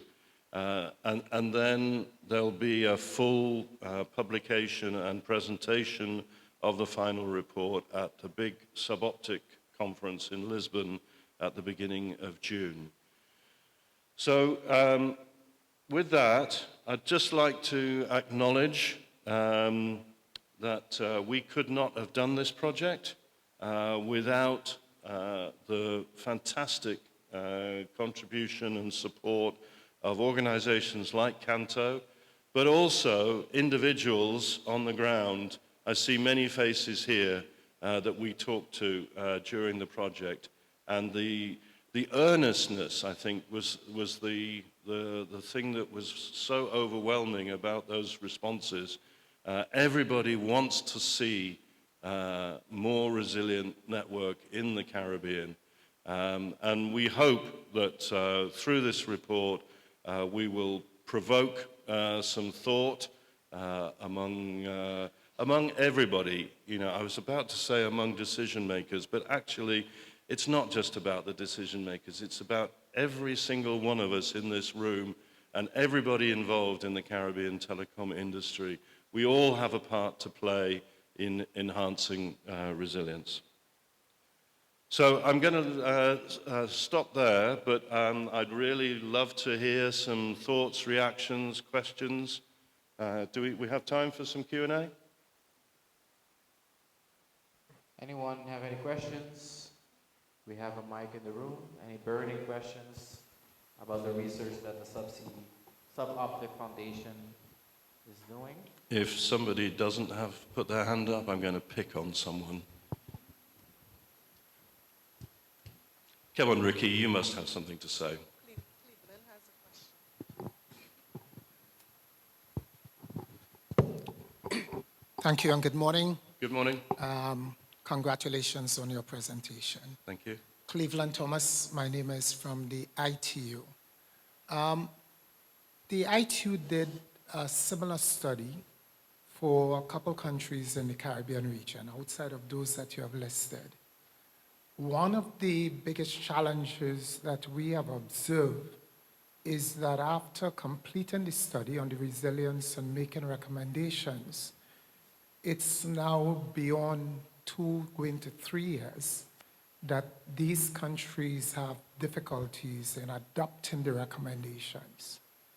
During that time, we have had the negative impact of storms and hurricanes, and notwithstanding some of those negative fallouts, most of the time the countries do not have the capacity to address many of the recommendations. So I think the fear is that we continue to do a lot of these studies, do a lot of assessments, but nationally, the challenge is local resources have so much that they are doing otherwise. And I'm wondering if you can share, probably from your own experience, whether or not you all have had the benefit of introducing some of those recommendations and implementing it in short order.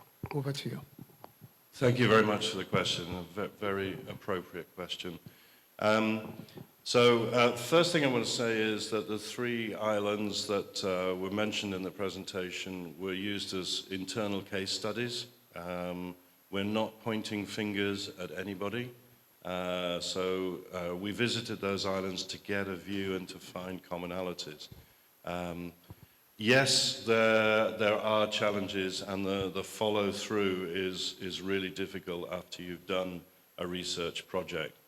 I think our approach has been to not be prescriptive, to highlight things that we found are common across the region, and to allow governments, regulators, operators, to adapt those things that we've highlighted, not recommendations as such, but best practices. I think that there is an onus on the people on the ground to find ways. And again, I stress, it's not necessarily about the big capital project to build a new cable. It's about looking at, where are things going wrong? Where are the outages happening? Can we do anything about, that particular issue? Incremental enhancement, not big bang enhancement. From the Suboptic Foundation's point of view, we intend to continue to do the educational activities that's our mandate. And as I said, my hope is that we will see a Caribbean seminar in the next 12 months. So we will continue to provide that kind of support to get more people into the industry, make them more aware of the criticality of these networks. But at the end of the day, and I'm sure you found this too, you can lead a horse to water, but you can't get it to drink. And okay, I appreciate there's a lot of challenges, and finance is certainly one of them. But governments do have money in this region, and it's really more a case of getting those governments to recognize that this is a priority over and above a new highway, and getting them to direct funds. And if they're willing to do that, then you may see others coming in to support that. So it doesn't have to be 100% government financing. But I think, looking at government budgets and saying, well, shall we do this to enhance the telecom network, which underpins our entire economy? Wouldn't that be a high priority? So, yes, a lot of it has to be, it's up to you guys on the ground to make things happen. We can only offer suggestions.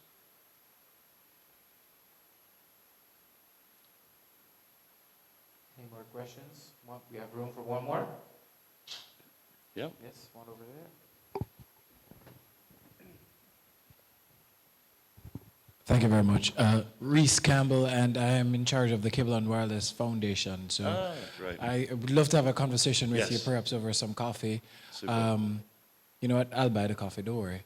So just wanted to let you know, though, what I see you doing here is what most foundations face across pretty much all of the Caribbean. It's a lot of communicating what we do, why we do it, and how people can benefit. Because we are looking at our region, and our region wants the kind of cooperation, even if they don't know how to verbalize that they want a suboptic foundation. So let's see how we can partner and move this Absolutely, along. yes, I'd be That's the delighted. point of CANTO and Yes. opportunities like this. So. Thank you.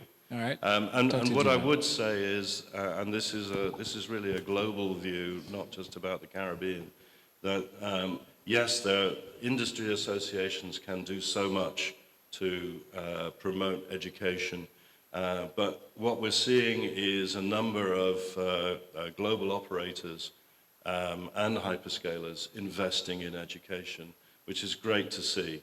And long may it continue. I'm actually a product of the Cable and Wireless College in the UK. So, okay, I'm out of time.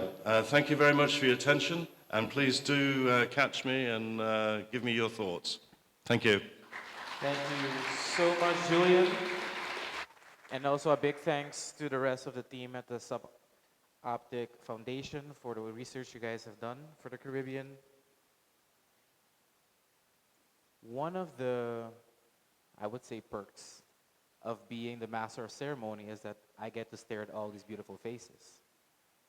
But the other benefit is also that while standing here, I saw some very questionable postures. Some leaning over, bending over. I know phones and laptop does that to people. So before we move on to our panel discussion, I want to invite everyone to please stand up. We're going to have 1 minute stretch. Get those necks, shoulders a little loose. I know some of y'all feel it in the back. It's fine. It's part of it. It's technology that does it to us. And just 1 minute, stretch out. Look to the left. Look to your right. Do some deep breaths. Get it out, get it out. Just shake it off, just shake it off. Yes. One more, do one of these. Look around, look at the beautiful ceiling. And when you're ready, just have a seat and we'll proceed. Thank you.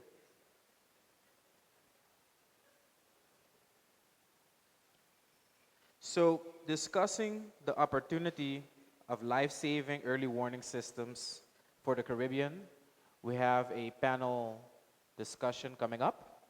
And I would like to invite our panel guests, Vanessa Gray, Head of Climate and Emergency Telecommunications at ITU, Joaquin Jose Aspiros Echeco Lenea, I hope I said that right, yes, consultant for disaster risk management and telecommunications specialist at the World Bank.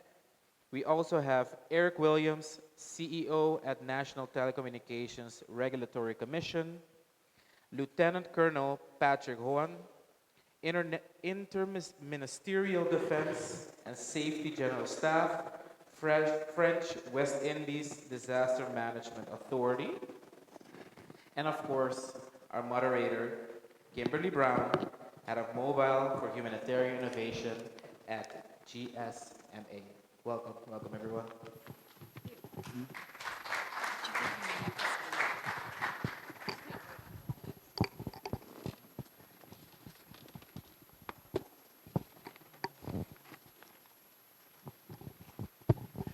Good morning, good afternoon, everyone. Good morning still.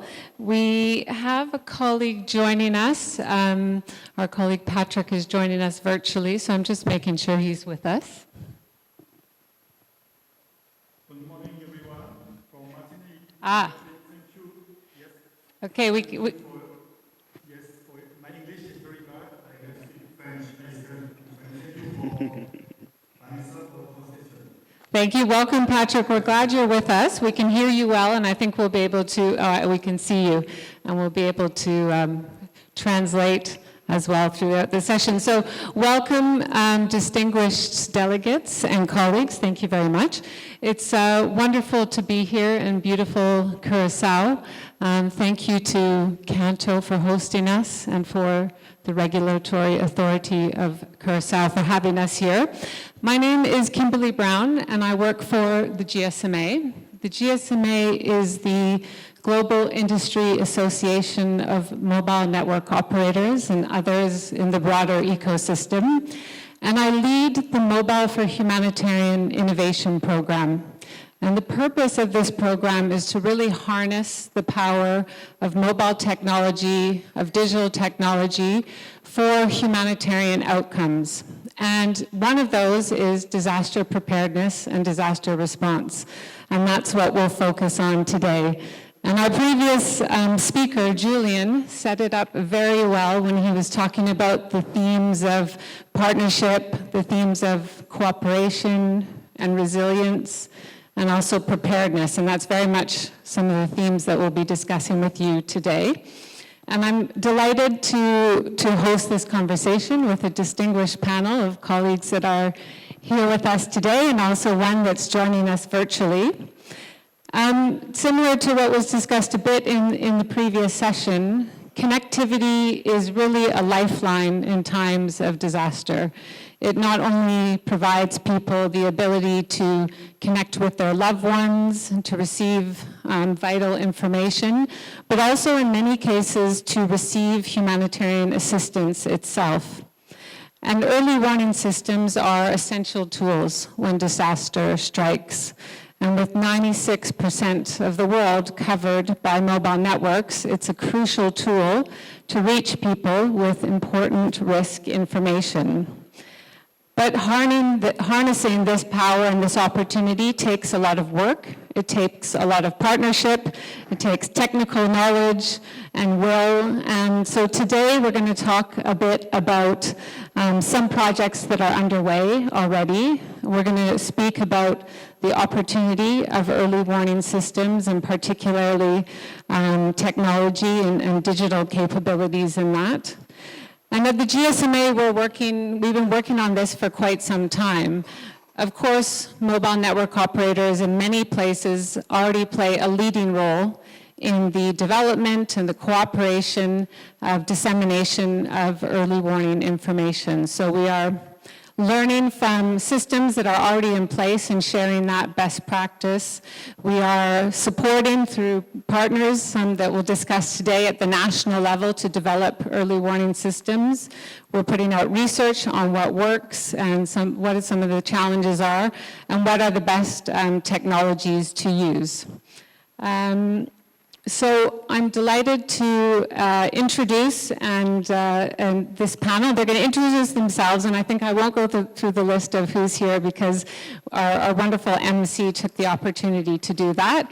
So we're going to start today by just giving each of our colleagues the opportunity to introduce themselves and speak about why they feel that the opportunity of early warning systems is beneficial for the region and what they've learned and for their organization. So maybe I'll go first to Irvin and to introduce themselves, and then we'll go through the panel, and then Patrick will come to you after we introduce ourselves here in the room.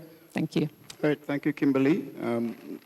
Most of you probably know me by now, and for those who don't, I'm Irvin Williams. I'm the Chief Executive Officer for the National Telecoms Regulatory Commission in St. Kitts and Nevis, a job I've been doing for over 16 years now.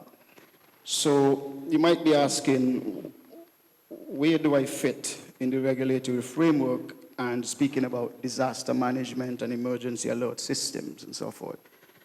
So I've been working closely with the Disaster Management Agency in St. Kitts for several years as the CEO for the regulatory division, and so I've developed a greater appreciation for what is required, what happens in that area. More so, I've been the chair of my community's disaster committee for several years, which has given me that extra experience and a greater understanding of this topic, hence why I'm sitting here today representing St. Kitts and Nevis. And I think I have a few things to share as we discuss today. So thank you for the invitation. Thank Thank you, Irvin. Joaquin, please go ahead. Thank you, Kimberly. Good morning. Buenos días a todo el mundo. My name is Joaquín Azpiroz. I'm telecommunications engineer and disaster risk management specialist working for the World Bank. I've been working in Latin America and the Caribbean for the last 15 years in emergency management initiatives and digital development too. And previous to that, I worked as business development in my home country in Spain in the telecom industry. Why early warning systems are important for our organization, for World Bank, and especially in the Caribbean. As we all know, Caribbean is very prone to disasters, all of them, earthquakes, volcanoes, tsunamis, hurricanes, floods. And these disasters, on average, are costing the small island states 2% of annual GDP. So it's quite important. Also, the Caribbean economy heavily relies on sectors like fishing, agriculture, tourism, which are often the first to be affected by natural disasters. Early warning systems provide timely alerts to prepare communities, governments, and organizations to respond effectively to these hazards. This can help minimize loss of life, property damage, and economic disruptions. The use of early warning systems can mitigate the economic impacts by advising on disaster preparedness response and recovery strategies, ensuring faster recovery and continuity of economic activities. Many Caribbean states are small island states with limited resources and infrastructure. So early warning systems enable better allocation of resources during disasters and can help local governments prioritize evacuation plans, infrastructure protection, and relief distribution. In summary, early warning systems contribute to public safety and the well-being of vulnerable populations. Accurate, timely warnings give people a chance to evacuate, take protective actions, and reduce the loss of life, particularly in dense populated coastal areas and informal settlements. Those are the reasons why in World Bank we believe and we are really committed to supporting climate resilience development in the Caribbean, building regional capability to strengthen early warning systems and services for risk-informed decision-making. As an example of that, in 2023, we developed, together with regional Caribbean institutions, we developed a strategic roadmap for advancing impact-based early warning systems and services in the Caribbean. That's it. Thank you for the invitation to be here. Thank you. My name is Vanessa Gray, and I am with the International Telecommunication Union, ITU, which is the United Nations specialized agency for digital technologies and for information and communication technologies. The main mandate or objective of the ITU is really to help the world communicate, to make sure that everyone has connectivity, but also that everyone can really benefit from the opportunities of this connectivity. In terms of my work, I am leading the ITU development sector's work on climate and on emergency telecommunication. And we all know how important information and communication technologies are for disaster management, for example, for observation. We heard about that already. For preparedness, we'll talk about that more, but also in the aftermath of disasters when countries have been hit by a disaster to ensure that people, communities, and governments can continue to communicate and exchange critical information. Unfortunately, and we've heard this, this region, the Caribbean, is very affected by natural hazards, by climate change. We see an increasing number and also severity of disasters. But at the same time, the region is a very connected region. We know most people are covered by mobile networks. Most people own a mobile phone. And so I'm really happy to be here today to be able to discuss some of the opportunities that we see in this region of how we can even more take advantage of this incredible growth in digital technologies for better disaster management, for better early warning systems, and also hoping to have everyone, get everyone excited about some of the work that we're planning together with the partners that are here with us today, and some work that we are planning to do in the region. Thank you very much. Thank you, Vanessa. And Lieutenant Colonel Howen, we'll go to you. And I know that Vanessa is also able to translate for you, so please go ahead and introduce yourself.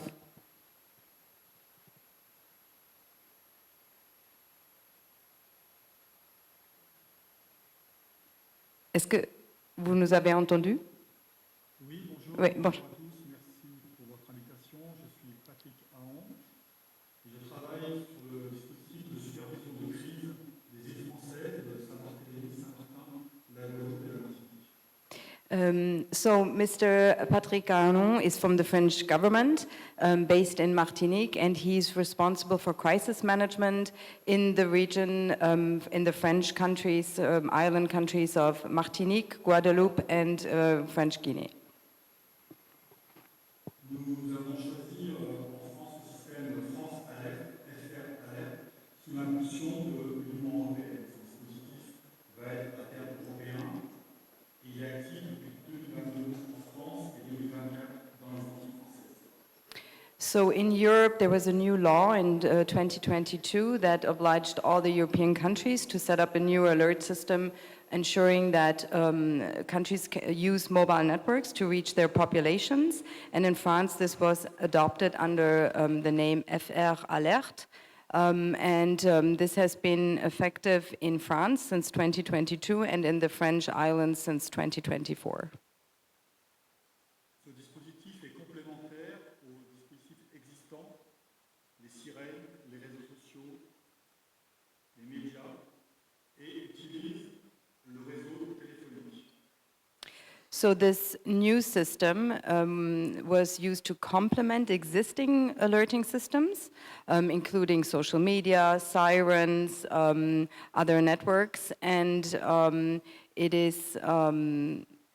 excusez-moi, c'était quoi la dernière? And also the existing media. So it's really a complementary system to what was already existing. Comme vous l'avez entendu, 8 personnes sur 10 disposent d'un téléphone, et le plus par rapport aux anciens dispositifs, c'est d'avoir un réseau entretenu par les opérateurs, fiable, et qui va toucher toutes les personnes, y compris les touristes, les gens de passage, et on va le voir plus tard à Mayotte, les gens sans papier, qui sont là, qui ne sont pas connus, mais qui vont avoir l'aide via leur téléphone. So what is important, again, highlighting that we've heard 8 out of 10 people today own a mobile phone. So this is what the system relies on. The messages are sent over the mobile networks. And what is so interesting, especially for islands, is that messages reach really everyone. That means tourists, everyone who owns a phone. It also, for example, includes people who are not registered, illegal people. Even if they don't have, they're not registered with the government, they will receive this alert over their phone. Ce système est vraiment réservé à quelques cas. Événements naturels, cyclones, incendies, tsunamis, etc. Risques chimiques ou biologiques, industriels, accidents d'avion, par exemple, et également sécurité publique, menaces terroristes. So the system is reserved for what we could call extreme emergencies. So for example, for natural hazards as cyclones, volcanic eruptions, floods, anything where people have to be immediately alerted. Also for chemical and biological incidents, airplane accidents, everything where people really have to be immediately alerted. Comment ça fonctionne? Dès l'incident ou l'événement connu ou arrivant, une autorité valide un message en plusieurs langues. So once the alerting authority has agreed that an alert needs to be sent, then a message is prepared in several languages. décision est prise au niveau du territoire. Donc chaque île peut déclencher l'alerte. L'opérateur qui va envoyer l'alerte choisit un rayon, une commune ou un secteur. So the message is sent by the territory, so that's the more local governments. And the mobile network, the message will be sent over the mobile networks, and the mobile network operator identifies the area where the alert needs to be sent. So it will only reach the people at risk, and so that can be a community or a specific geographic area.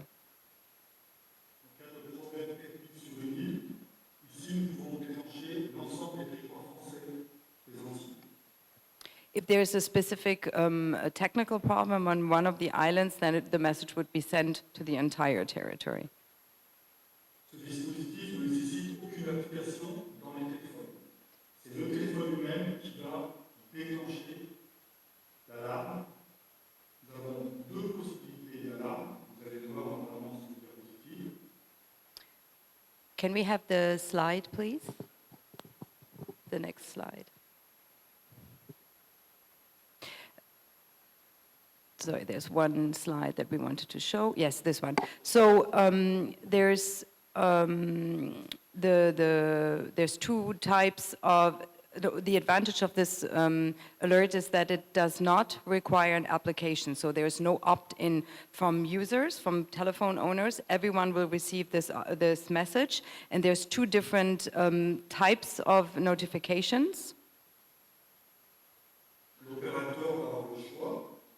Soit d'envoyer une notification intrusive, que les téléphones soient en vibreur, en silencieux, une alarme très très forte va sonner sur les téléphones en affichant en simultané sur l'écran les messages d'alerte dans les langues choisies. So the first option is that, again, in an extreme case, the message will be sent with a I would call it a very annoying sound on the phone, so people cannot ignore it. The message arrives on the phone, so it's not like an SMS where you need to go into the app or anywhere else. It's really on the phone with this sound, and it's sent to all phones, even though phones that are on silent mode. So it overwrites the silent mode. En général, quand on envoie une alerte intrusive, on coche également la case message SMS pour les téléphones qui ne disposent pas de 4G ou de 3G. C'est les téléphones anciens qui vont, eux, recevoir un SMS. And at the same time, while the mobile operators send this intrusive message to all phones, they also will send an SMS that will reach all those phones that don't have 4G and 5G networks for this intrusive message, and that will be sent over an SMS. Pour que tout cela fonctionne, il faut l'acceptation des populations et bien sûr des utilisateurs. Des campagnes d'information ont été réalisées et également des essais réels dans des secteurs avec la population. What is very important is that the people, that communities accept this kind of messaging.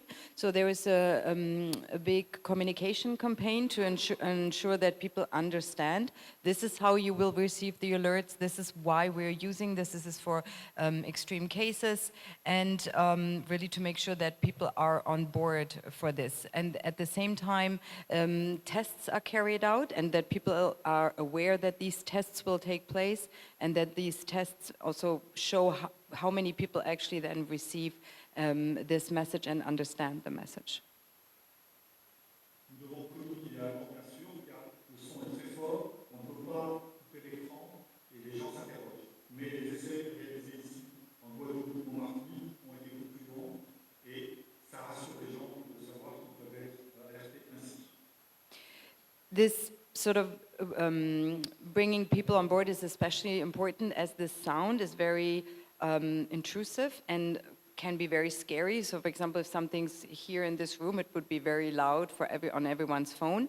And so people need to understand, but the tests in Martinique and Guadeloupe showed that people are actually now reassured that they know if something is happening and they need to be reached, that they can be reached. Cela fonctionne bien, il faut l'aval de tous les opérateurs téléphoniques. Ici, nous avons ici, par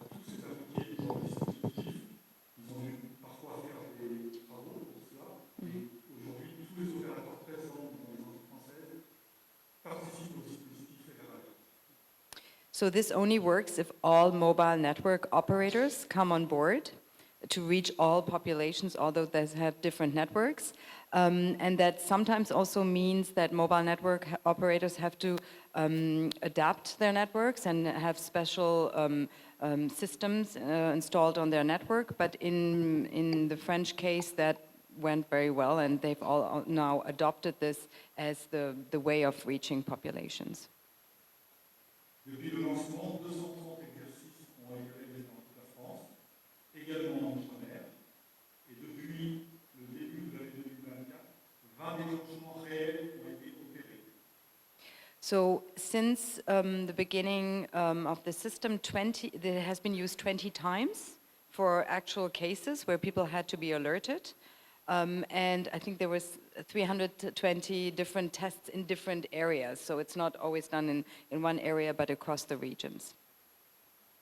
Ça a été le cas sur l'île de la Réunion, dans l'océan Indien, où pour prévenir l'arrivée d'un cyclone, FR Alert a été déclenché. Puis les différents niveaux d'alerte ont été diffusés à la population, permettant ainsi au maximum de gens de pouvoir s'organiser et se mettre à l'abri.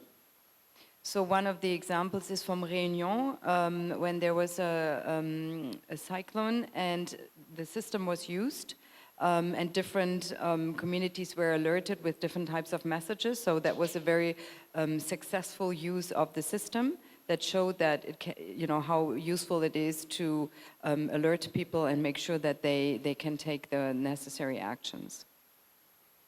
Enfin, à Mayotte, le cyclone Chido qui a frappé l'archipel a été très violent et le dispositif a également été déclenché par les autorités de l'île, ce qui a permis aux gens inconnus qui habitent dans des bidonvilles, dans les forêts par exemple ou autres, d'avoir ce fameux SMS sur leur téléphone et de les informer de l'arrivée du cyclone. Ce dispositif a bien fonctionné sur l'île de Mayotte, jusqu'au bien sûr au problème des réseaux qui ont été impactés par le cyclone. So another example is the system was used in a real case recently in Mayotte when it was hit by a cyclone. And both systems, so the cell broadcast system and the SMS system were used. And there also a lot of people are not officially registered, and they also all received the information on their phone. So again, the system worked very, very well until, of course, some of the terrestrial network infrastructure went down. But in the beginning, to alert, it worked well.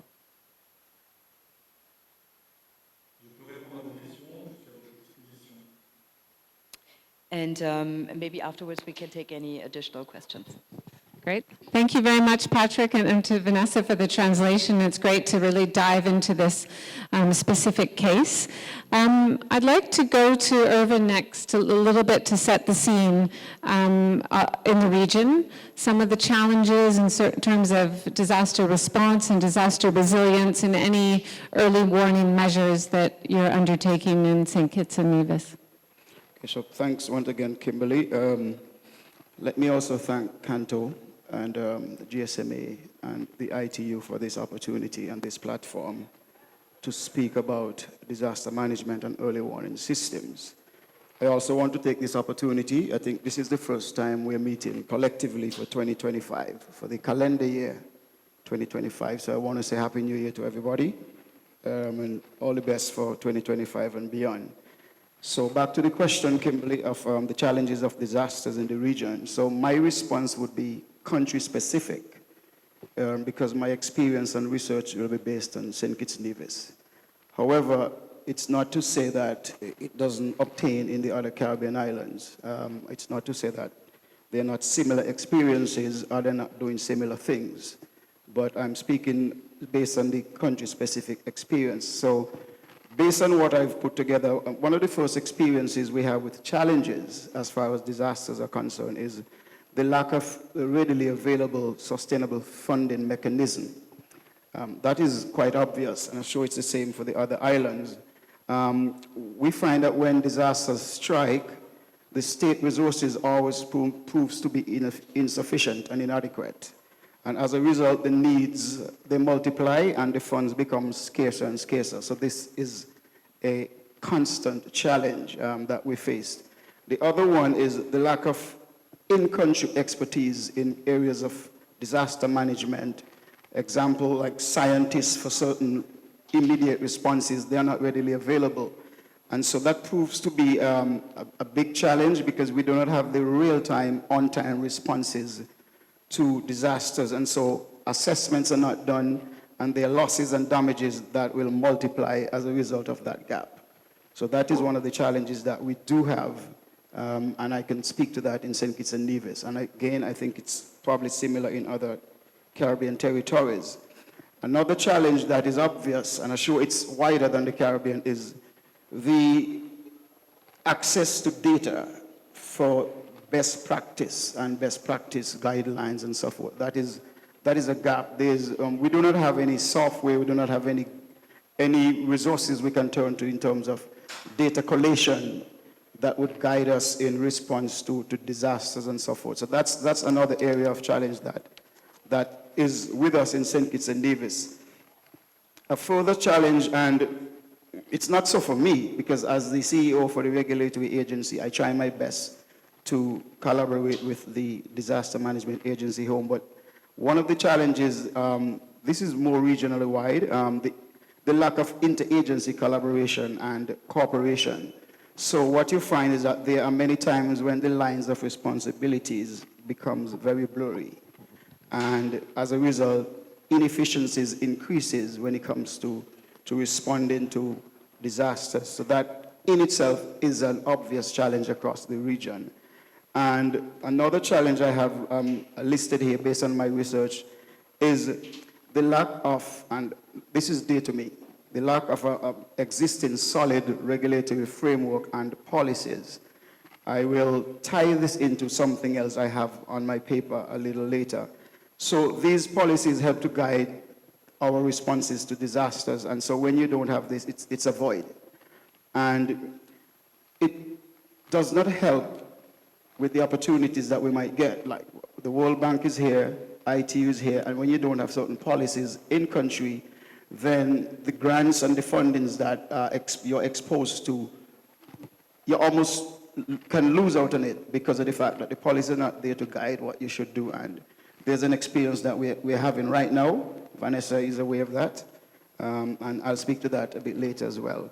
And finally, the negative social and economic impact caused by things like beach erosion, inland erosion, low crop yields.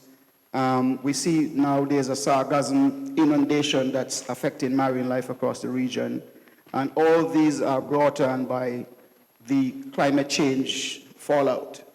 And how do we respond to these?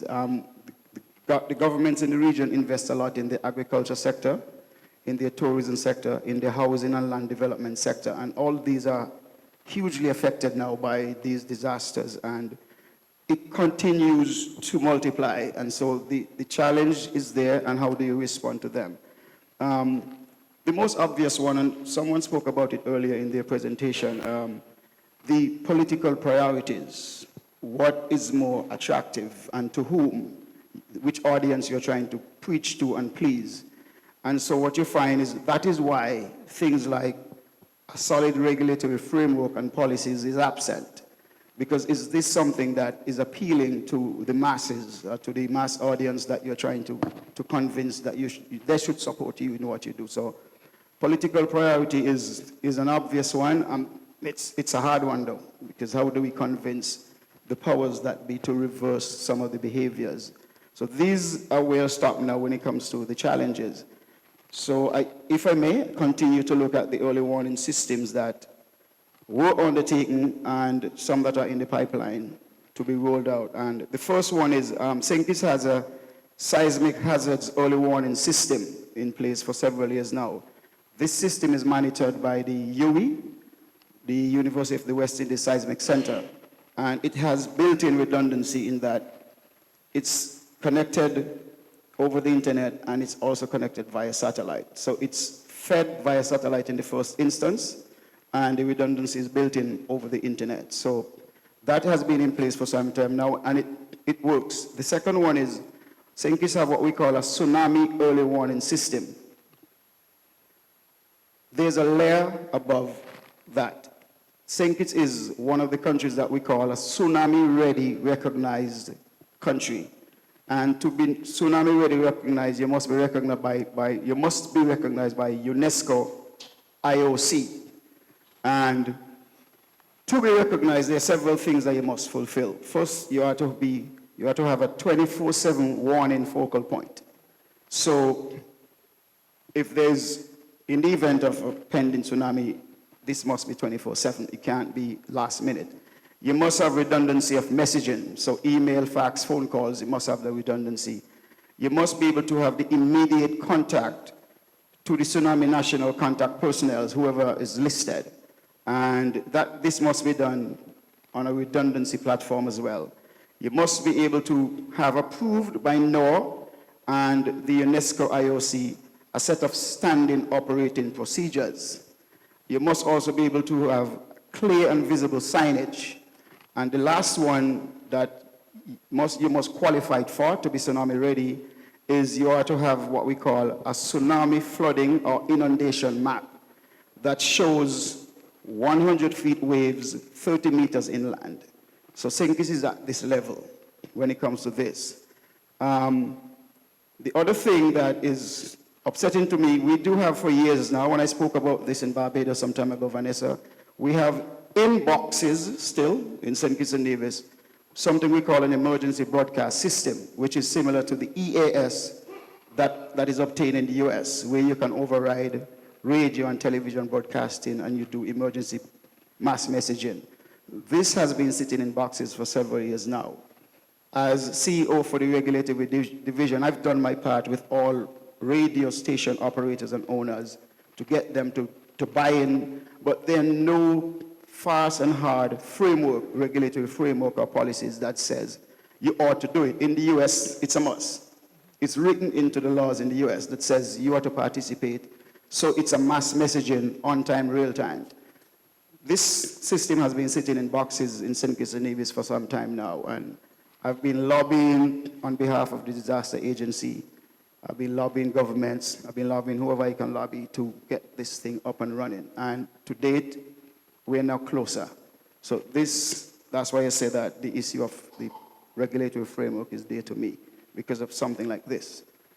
We need to have these things available, and they are a great resource. They were granted to us by NOAA, by the United States government, and it does not speak well when things like this is playing out. I'll say no more on that for now.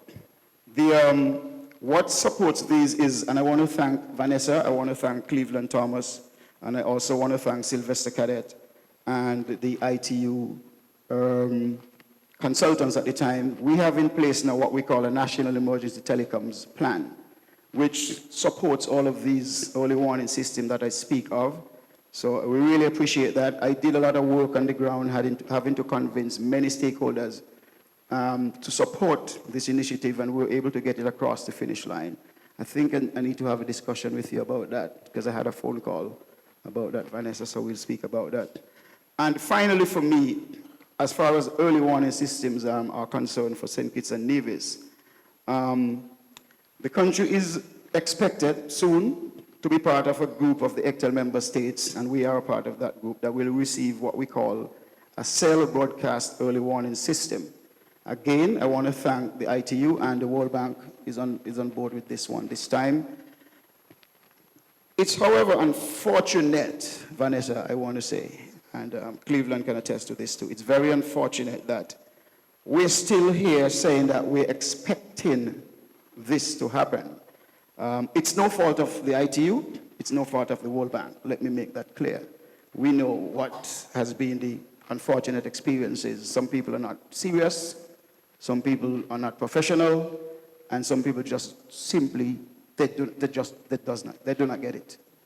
And it's very unfortunate that this long, long overdue experience of having an early warning cell broadcast system is still somewhere out there, yet to be realized in the Caribbean region. And so I want to end by saying thanks for being on this platform, and I'm available for any questions after. Great. Thank you very much, Irvin, and for really sharing your reflections, in St. Kitts and Nevis, in the region, and really highlighting the need for clear regulatory frameworks. And we've heard that a lot. We've seen the regulatory frameworks are, if they exist, very, differing very much, and that's why we looked at lots of different cases, so it's great to have your reflection. I'm going to go to Vanessa. ITU leads Pillar 3 of the Early Warnings for All initiative that we have not mentioned yet, but a huge priority for us at the GSMA, working in partnership with ITU and others. Early warning systems and the development of early warning systems is not new, but there's been a huge focus in the past couple of years under this initiative, and Vanessa will share a bit more on that. Thank you very much. Maybe if we can go to the next slide. So I mentioned, sorry, I'm going to go to the next slide.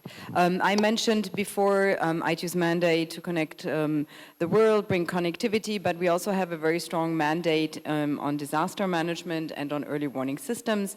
And we are very happy to be part of this new global initiative that is the UN Early Warnings for All initiative. I'll say a few words about this because I'm not sure if everyone is so familiar with this. So this is an initiative that was launched in March 2022.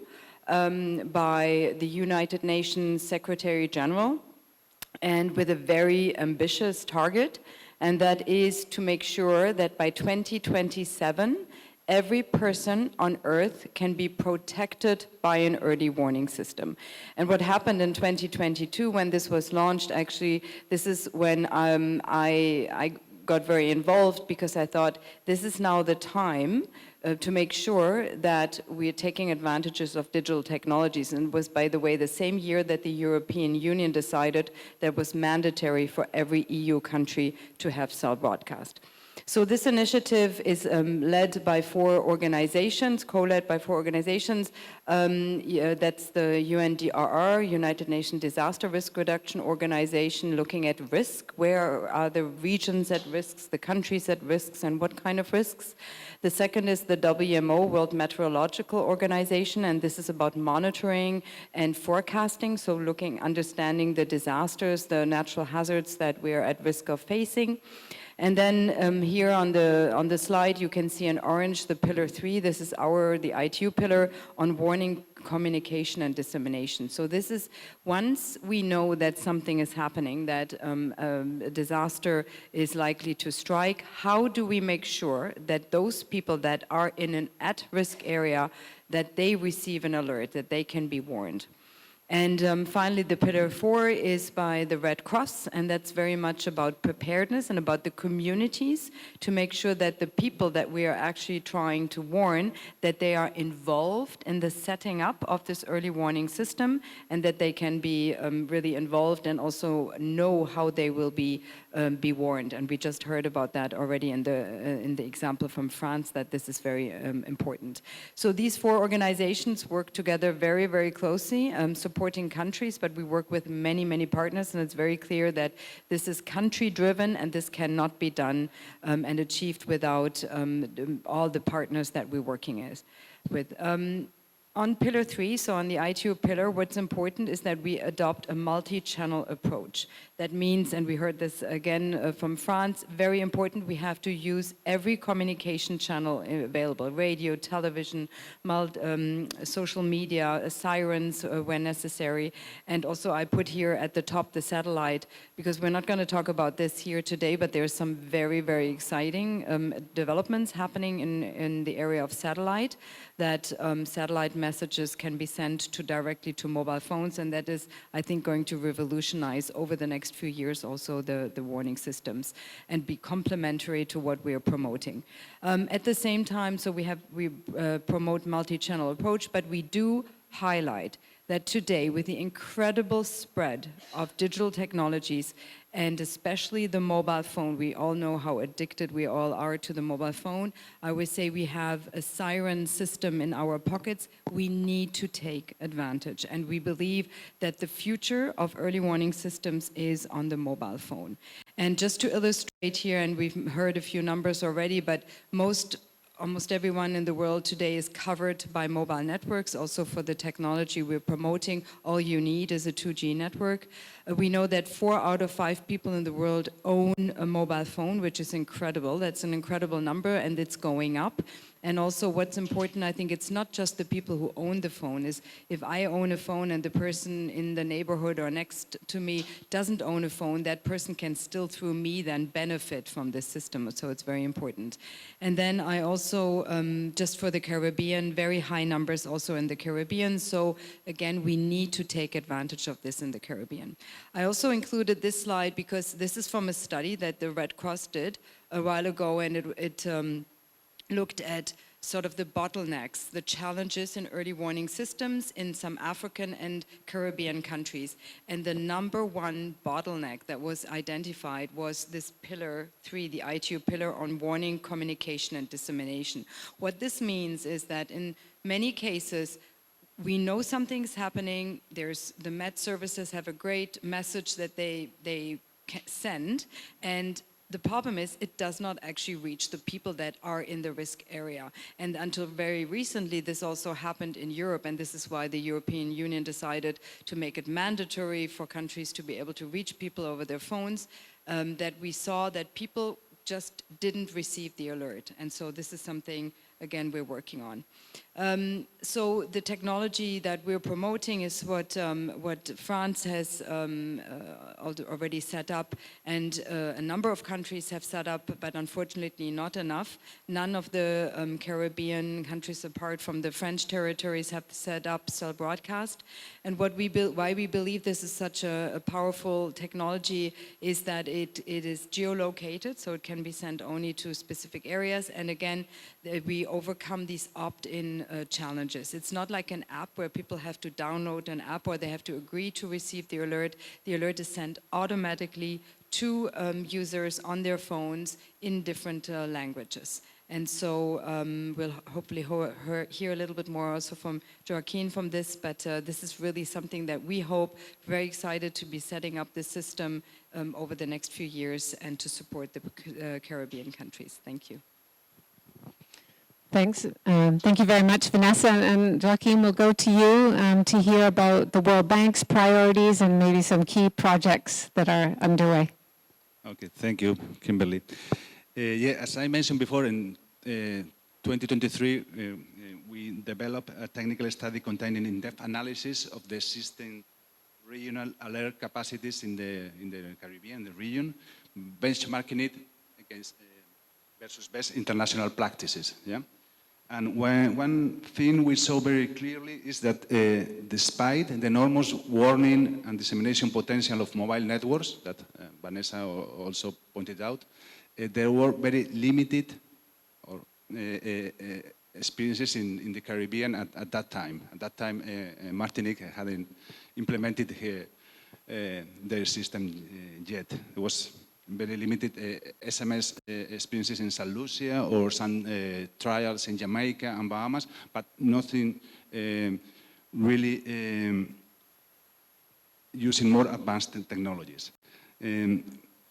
So following the recommendation of that study, we came together with ITU, and then we also contacted CTU, Caribbean Telecommunication Unit, and we are now in the process of putting together a project, a 5 million project, to support the implementation of a regional mobile emergency alert system.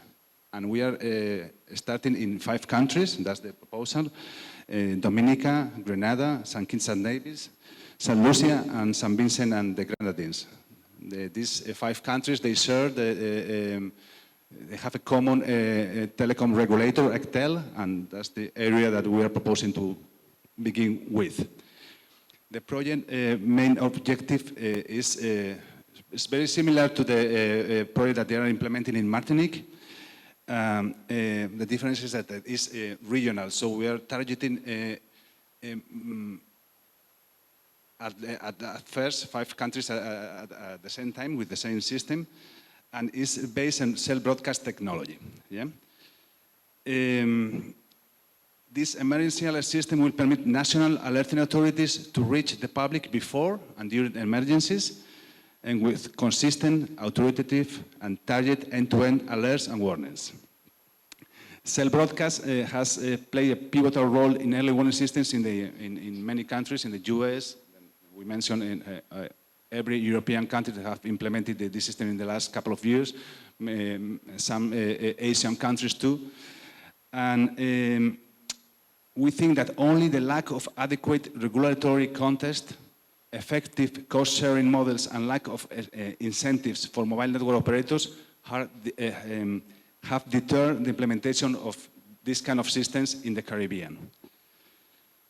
Yeah.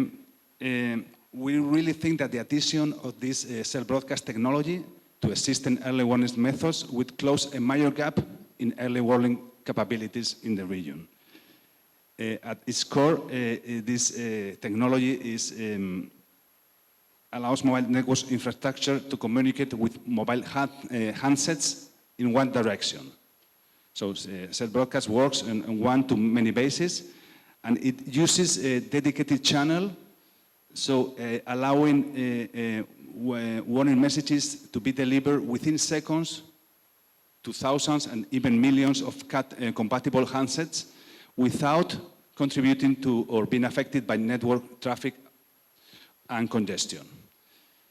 As was already mentioned, no advanced registration is required, so these messages go to every handset capable of supporting. And you can also target specific areas. So those areas can be anywhere from a single radio cell to the entire mobile network. Messages can also be broadcast repeatedly over a defined period, so handsets that enter a target at-risk area will receive the message even if they arrive after the initial alert is sent. And cell broadcast messages is another very important set, is anonymous by nature and will be received by any compatible phone. No pre-registration is required, and no mobile subscriber information is used or stored in the broadcast message. So it's quite important that numbers are not used, so this is very private in nature, and it's very difficult to fake cell broadcast messages. Yeah, because only alerting authorities can send a message, and this is a big important difference with SMS. Yeah? And unlike existing warning methods, we think that this technology can provide an effective alerts and warnings at night. Yeah? Some studies show that 92% of mobile users sleep with the handsets nearby, but 89% of them they don't check or they don't the SMS during night. So this is, where Vanessa mentioned, this is a disruptive message. It's quite annoying, the noise, but it's very difficult to avoid. And, so even at night, we think is the perfect warning method to send alerts at night. And so this is the project that we are thinking to implement in these 5 countries. And the technology is there. We are thinking about a cloud-based solution. But the most important thing at the end of the day, this kind of project is establishing strong partnerships. So technology is not the difficult part. Regulation is. We have to work on the regulation because we have to set up the right regulation to implement this kind of services. And every actor, so, all the relationship between the alerting authorities in countries like Met offices, disaster management office, health ministries, and so on, need to come together with mobile network operators that need to be incentivized, and they have to be full partners of these initiatives. And finally, the telecom regulators, as the example here, have to come on board, and they are. And we hope that this will be a successful implementation, and it has been in Martinique. And okay, that's it. Thank you. Thank you very much, Joaquin, and it's great to hear about the work that's underway. But like you say, it's the technology is a huge opportunity, but alone it won't solve everything. It's the partnerships, and it's all the work of different people working together and finding the solutions, and also the kind of interest in the world to make it happen. So it's great to hear about the progress. We have 10 minutes left. I realize that we started a bit late, but our timer in front of us says 10 minutes. Before I go to our panelists, just to see if they have any final remarks, happy to take any questions, any comments, or interventions from the room. We're also available to follow up with you afterwards, but we're happy to hear from you if there's anything.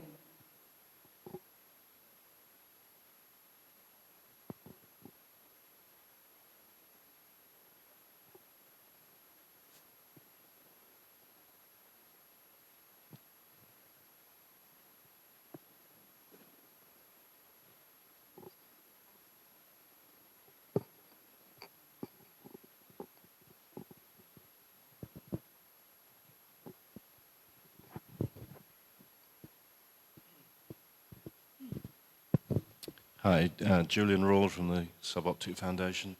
I just want to kind of make a segue between my presentation and yours. I think I heard Vanessa say that the early warning system over cellular works until the first tower goes down. So in terms of making your early warning systems resilient, do you have any thoughts about that?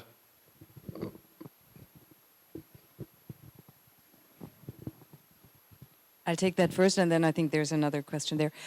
Yes, so, and actually this is something, again, in Europe that is happening a lot, and in other regions too. We mentioned mobile networks are great for early warning systems, and then when towers go down, which happens, people cannot be reached. So in my presentation, I had that satellite up there. So there's a lot happening now in the area of direct-to-device. Some of you may already have that because, for example, Apple, on the Apple phones, you can be alerted. Satellite messages can be sent directly to the phone. So what we are looking into, and what many private operators are looking into, is on how to back up, how to have a more resilient system by these direct-to-device systems. And it's even the mobile network operators working with the satellite operators, because even in some areas that are difficult to connect, this could be a solution. And this would mean that if we can send alerts over satellite systems, there's really no limits to your phone. Anyone in the middle, a fisherman in the middle of the ocean where there is no network, or very remote or rural areas, they could be reached. When networks are down, these could be reached. And I think what's really interesting is that these systems are very much complementary. For example, the satellite systems do not work in-house. So you would still need the mobile. And on the other hand, again, they're very complementary, so that's why a number of operators are looking into this. There's a lot of progress being made currently. We're also working with some satellite companies to see how we can make this more inclusive, not just, for people with certain phones or with certain technologies.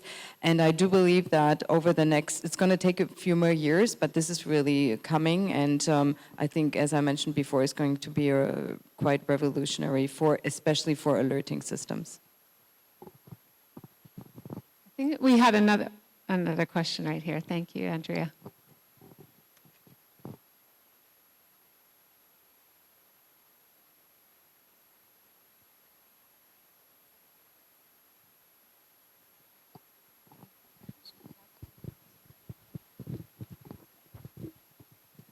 Hello, Glad Toledo from the Regulatory Authority from Curaçao. I have a question. I came in a little bit late, so maybe it was answered already. But to implement the southward class system, it's often very expensive for small islands. Is there a way to collaborate or get some help with that? Yeah. Yeah, thank you for that question because precisely that challenge, that's what took us to do this study and then partnering with ITU to do this project, because we think the only way that such a system can work in the region is if you work together. Yeah, the system doesn't. Martinique, okay, they're really good. They're doing implementing the system for French territories, but the system doesn't need to be one per island, so you can share the infrastructure. So what we are proposing is even if you keep the alerting authority in each country, so you have no problem with that, the system can be shared. We need to define a cost share model. It can be a cloud-based solution that can be used for a number of countries. We are proposing to start with 5 because it's a beginning, but potentially this could be a Caribbean system. Yeah, and I think we have some representatives from the industry here, for Everbridge or whatever. They can explain that these systems can be shared by different countries, different mobile network operators, and so we have to define the design, the model. Yeah. I think we have one more question, and that I think will be our last opportunity. Cleveland, go ahead. Yes, listen, clearly, as ITU, we support and recognize the importance of these early warning systems, and we are doing a lot to help the region. The reason I asked for the floor is because of one of the points that Irvin made, and that is that he has a challenge that notwithstanding the equipment, notwithstanding his best efforts, notwithstanding all of that, the equipment is still there seated and not much has happened. Did I get that correct? Correct. So how do we treat with that? Because I suspect it's not only with St. Kitts and Nevis that despite the efforts, despite all we are doing, we can come to this bottleneck that the equipment might be there seated, and to avoid that, even recognizing the importance of having it all set up and moving to save lives. What can we do? Just one thing I can say, this is, one of the, I would say, advantages of this Early Warnings for All initiative is that we bring together the different stakeholders, so the Disaster Management Agency, the Met Office, the telecom regulators, and the first thing we do is we bring everyone together. And what we see in a lot of countries is that there is sometimes either no communication or there are some discrepancies in terms of priorities. So I think for us, this is the area that we're pushing, and then hopefully also to address these kind of issues then. Okay, I work for a satellite company, and as I know, I see some images that we use for free, like the Sentinel and many other systems, working in different frequencies that could help not only at early warning, but also for first responders. So do you think that this type of solutions that usually are free from UN nations together, no? You can request for free from government to government to use this information, could be uploaded also to this warning system in the future to upload more information for first responder, for people inside, for instance, rapid mapping to understand where the area flooded or not after a tsunami or an earthquake, where the route are able to move the vehicles or not in this way, and so on. No? I think this is an important thing to be integrated, no, in the future for that. Yes, it is. Indeed, what we're talking about here is just sending alert messages to population. Yeah? But of course, these kind of technologies you're talking about, they are already being used in many early warning systems, and then also for response, and are part of the other pillars that Vanessa was talking about in the presentation of early warning system, is about monitoring the threats and then having the right information to respond. Yeah, and yeah, I think that there's been many experiences of in the region, but also in other parts of the world, of using this kind of information from satellite, Sentinel, and whatever. Yes, that's really useful, and I think there are a lot of initiatives around there. But in this particular matter, we're talking about the alerts that we are sending to the population, and probably this wouldn't be the right channel to send very heavy information, like maps and whatever. We're talking here about very short messages, just to give alerts and to give population instructions of what to do. Yeah. Thank you. We're out of time, so I just want to take the opportunity to thank all of our panelists for the discussion and also for your questions.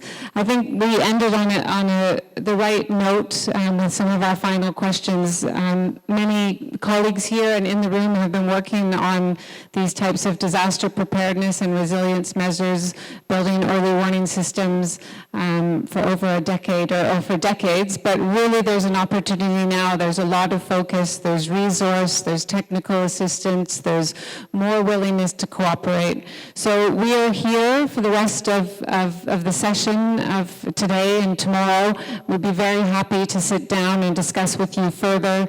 There's some other colleagues here in the meeting. We have a colleague from Everbridge here who also have expertise in cell broadcast, so we're really available to meet with you and go deeper into the conversation. So thank you very much, everyone, for the discussion, and then I think we're handing back over to our MC, who will hopefully be announcing lunch, I think.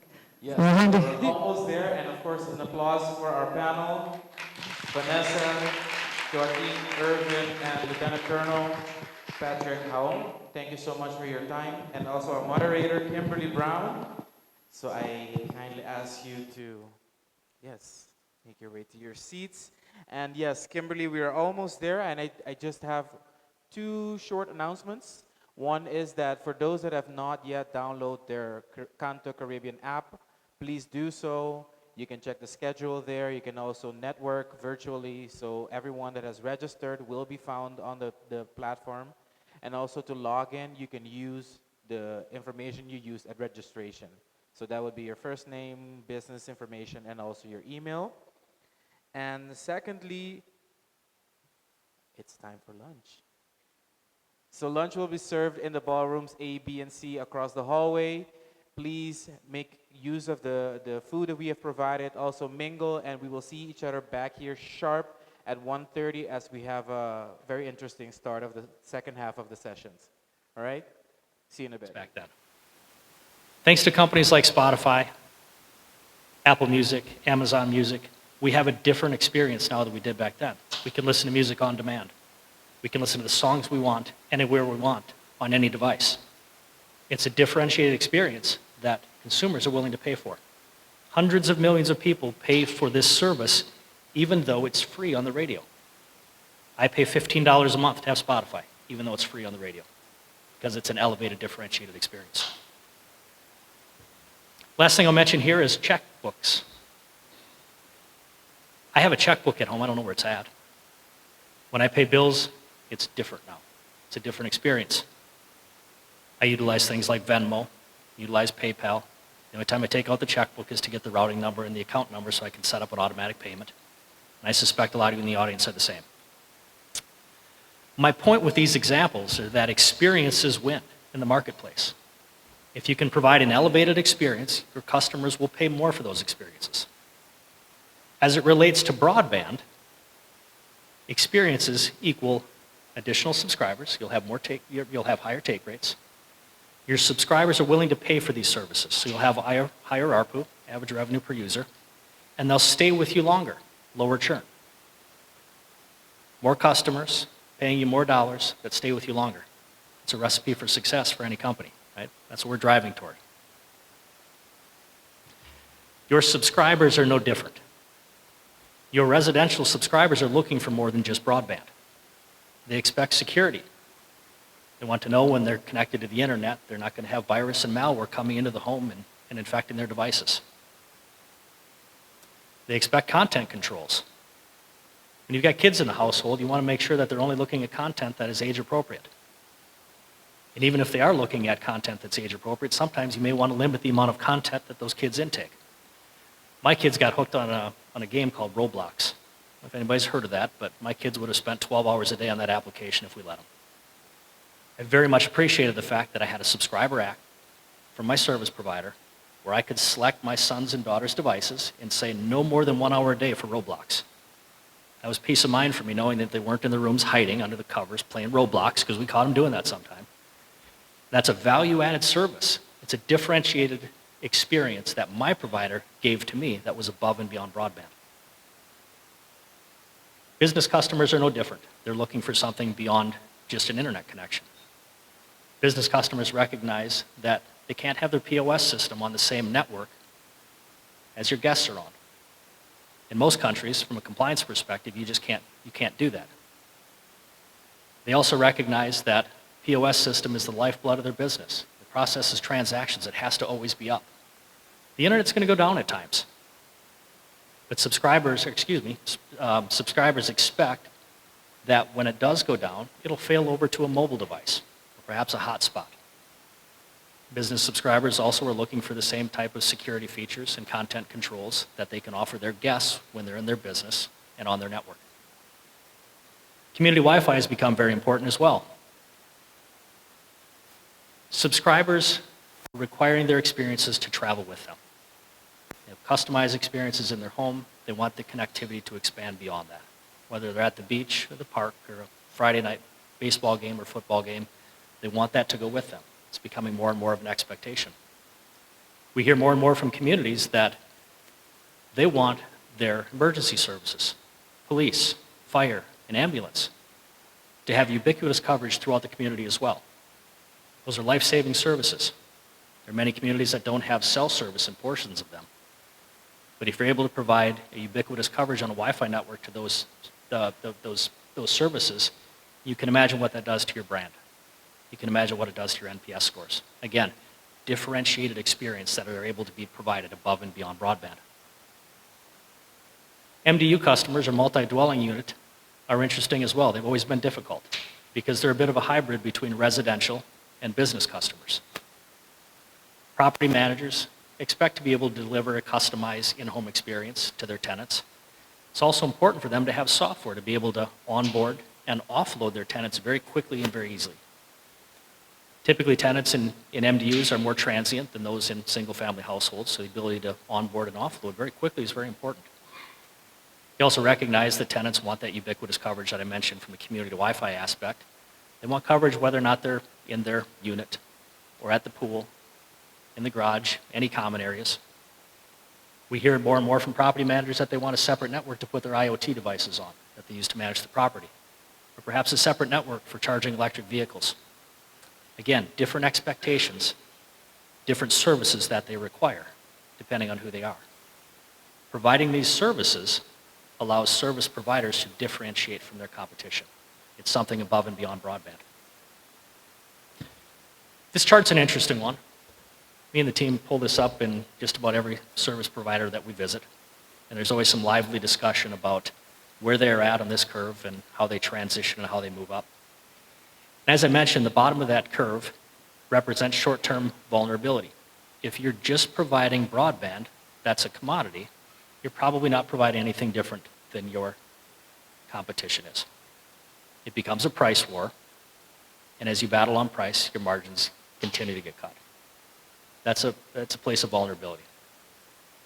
What we're doing with Calix is helping service providers transition up that curve into a point of long-term viability. I talked about several different managed service that we offer. Community Wi-Fi, services for MDUs, business, residential. We have several customers at Calix that are now up on that high end. They have fantastic sustainable businesses, but our goal is to continue to have people move up that curve. Typically what we see is individuals or organizations are between, probably hover around a 2. They're providing managed Wi-Fi. In some cases it's 100%. We all know that the experience is different when you provide 100% managed Wi-Fi as opposed to just portions. But our aim is to help people navigate this. And as you look at it, it may seem a little bit daunting.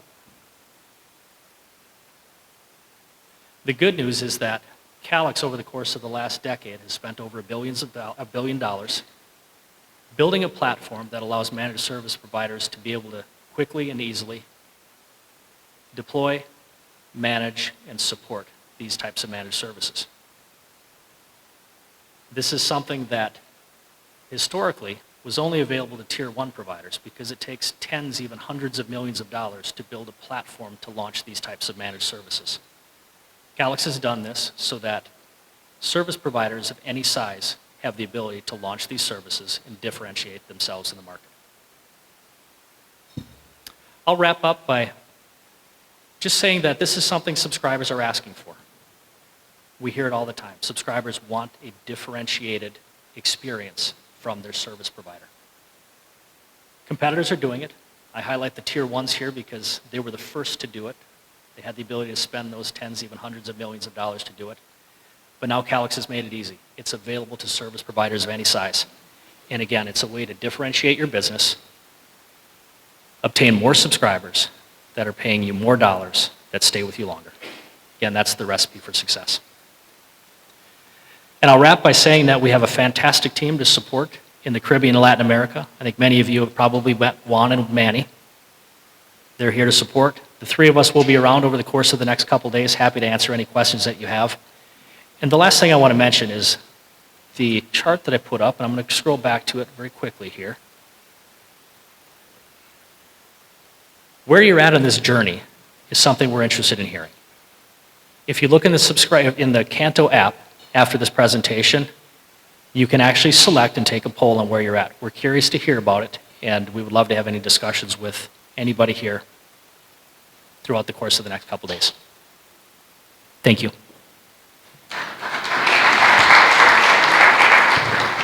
Thank you so much, Chris, for enlightening us on how actually the consumer demands are increasing ever so much as we become more digital, and also how providers can customize the experiences per user anywhere, anytime. I would like to now move over to our discussion of this afternoon, our fireside chat, if you must call it that. It's going to be about telco taboo conversations that usually we don't want to have. So for this fireside chat, I would like to welcome on stage Amber Carey, the Group VP for Marketing and Consumer Solutions at Aleph and Cable Bahamas, and also Scott Argue, Executive Vice President of Business Development for Sextel International. So please, an applause for Amber Carey and also Scott Argue.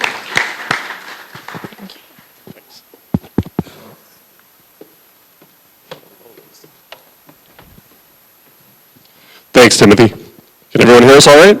Testing. Okay. All right. Yeah. Maybe a little energy. We just had a great lunch. I'd like to thank Bankai for that lunch. Everybody, give a round of applause. It's always challenging to be a speaker after lunch when everybody's had a good lunch. Yesterday I had a good lunch, and I may have been checking out the tops of my shoes later in the afternoon, so let's get some energy up and have this conversation. I'll just take a moment here to kick things off. I know everyone has thanked all the dignitaries, but I'd like to express that thanks. And also thanks to our vendors who are at the back of the room. If you have a chance to stop by and talk to them, they contribute here to us having this great conference, so please take a minute to do that. We've got a short period of time, and we've got a few things that we'd like to get through. So if we can go to the next slide. Amber and I are good friends. We've worked together for a while. And we've actually got some shared experiences where I work for a telco in Canada and now do some work in the Caribbean. Amber worked for a telco in Canada and now does some work in the Caribbean. So we have 4 topics that we want to speak to here. And so if you could scan the QR code, it will give you the opportunity to vote on which topics we're going to focus on. We have 24 minutes and 14 seconds on the clock, so there's only probably 1 or maybe 2 of these that we can get to. And we want to do some voting, and Amber's going to have a look at her phone to make sure that we have the right topics, and I'll have a look here as well. So the 4 topics are AI and automation, smart island or smart country, sustainability, and shared infrastructure. And, you know, we said taboo topics. These are all things that I think are talked about, and in fact, Kent talked about some of these items in his speech this morning, but we all talk about them in whispers or in the back room, and I'd like to try and get this conversation going so that we can inspire people to stop talking about it and start being about it. So that's the intention here. While you're voting, I'll maybe introduce myself a little bit more. I'm Scott Argue, Executive Vice President for SaskTel International. SaskTel International is a subsidiary of SaskTel, who's the operating telco in Saskatchewan, Canada. And we're north of Chris, so Chris mentioned minus 40, we were minus 49 in that same day, so I'm happy to be here as well. What we do at SaskTel International is we take the expertise from our parent company and we make it available to telcos around the world to help them bring forward new networks, new products, and new services. I've got 30-some years experience in the ICT business, 25 in telecom, and about 15 working in the Caribbean region, but experience around the world.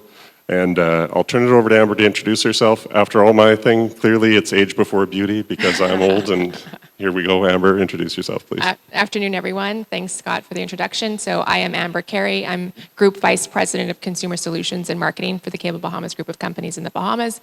I spent over a decade working for TELUS, one of the larger telecommunications companies in Canada. I moved back home about 6 years ago, and now I lead the consumer and marketing team.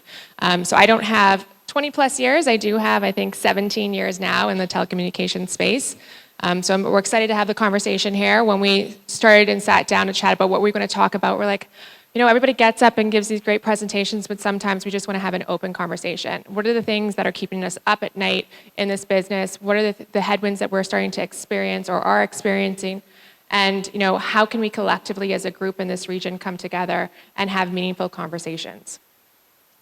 Okay. And can you see who is winning in terms of which topic we're going to talk? I'm interested. And drum roll. Okay, so as we expected, shared infrastructure is leading, and then AI and automation. So, all right. Well, do you want to kick off the shared infrastructure topic? yeah, let's go to the top one. So give me a second.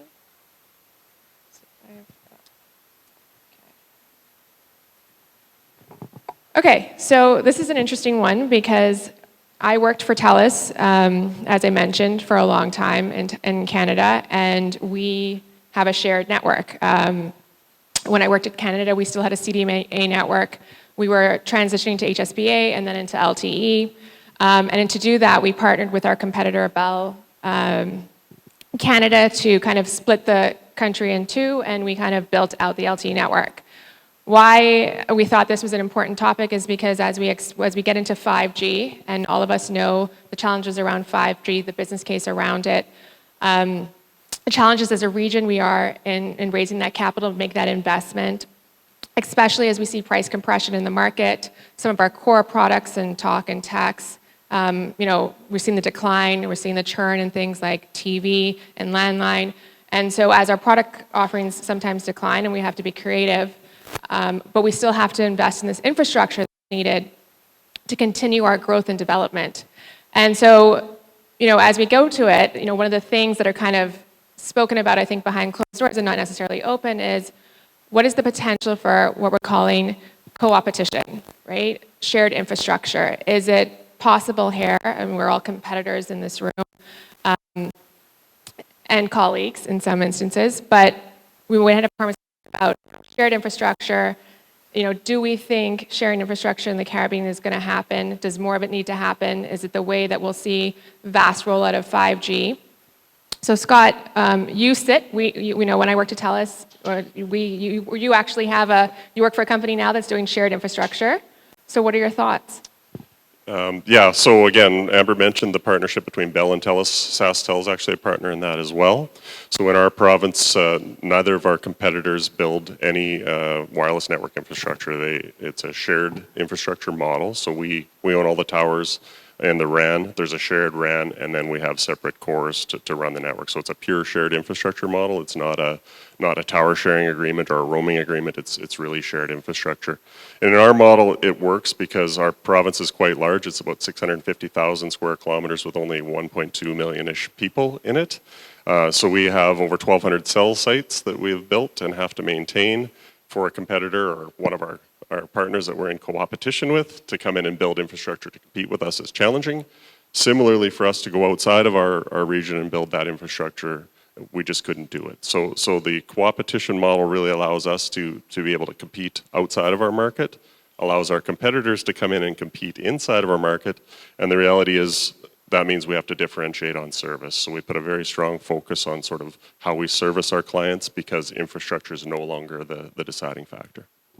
Yeah, and I think, most of the Caribbean region have separate networks. Competitors have their own networks, and they use that as a really competitive advantage, right? Whether that be on speed, reliability, coverage, definitely is one of the key things.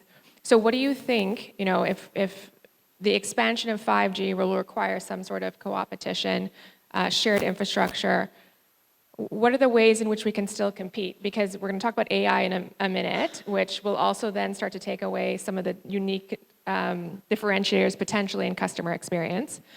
So how do you compete when you share the same network? Yeah, and that leads fairly closely into, I think, AI, if you want to talk about it. But, the key is customer service, and, we really focus on trying to service our customers well. We have adopted a lot of tooling to support that, AI tooling and other tooling in our contact centers, but we also try to very, very much focus on the human element, so it's finding that balance between the two of those. I think you also have to be careful that sort of the co-opetition model doesn't create a race to the bottom in terms of how you're pricing solutions into the market. You have to be able to sort of put them in a way that's differentiated and price competitive, but not in a way that will force your partners to also drive the price down, because at the end of the day, you'll end up with not as good of profitability as you might like. Do you see co-opetition, joint shared infrastructure, the way to accelerating the 5G rollout in the region? Yeah, absolutely. That's one of the things I look at in this region when I meet with friends and operators, many in this room, is the geographical footprint is challenging at times.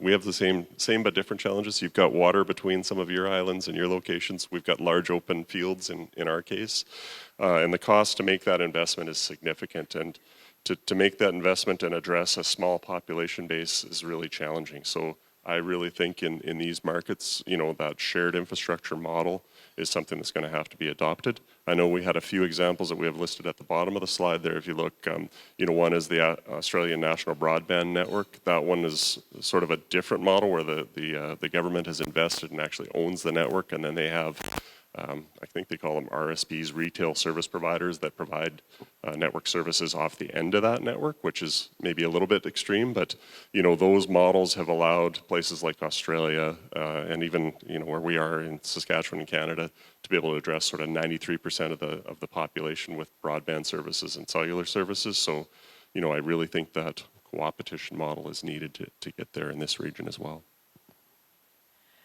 Okay, so I totally agree. I think, coming from the Bahamas, we have an archipelago. It's really hard to roll out, maintain.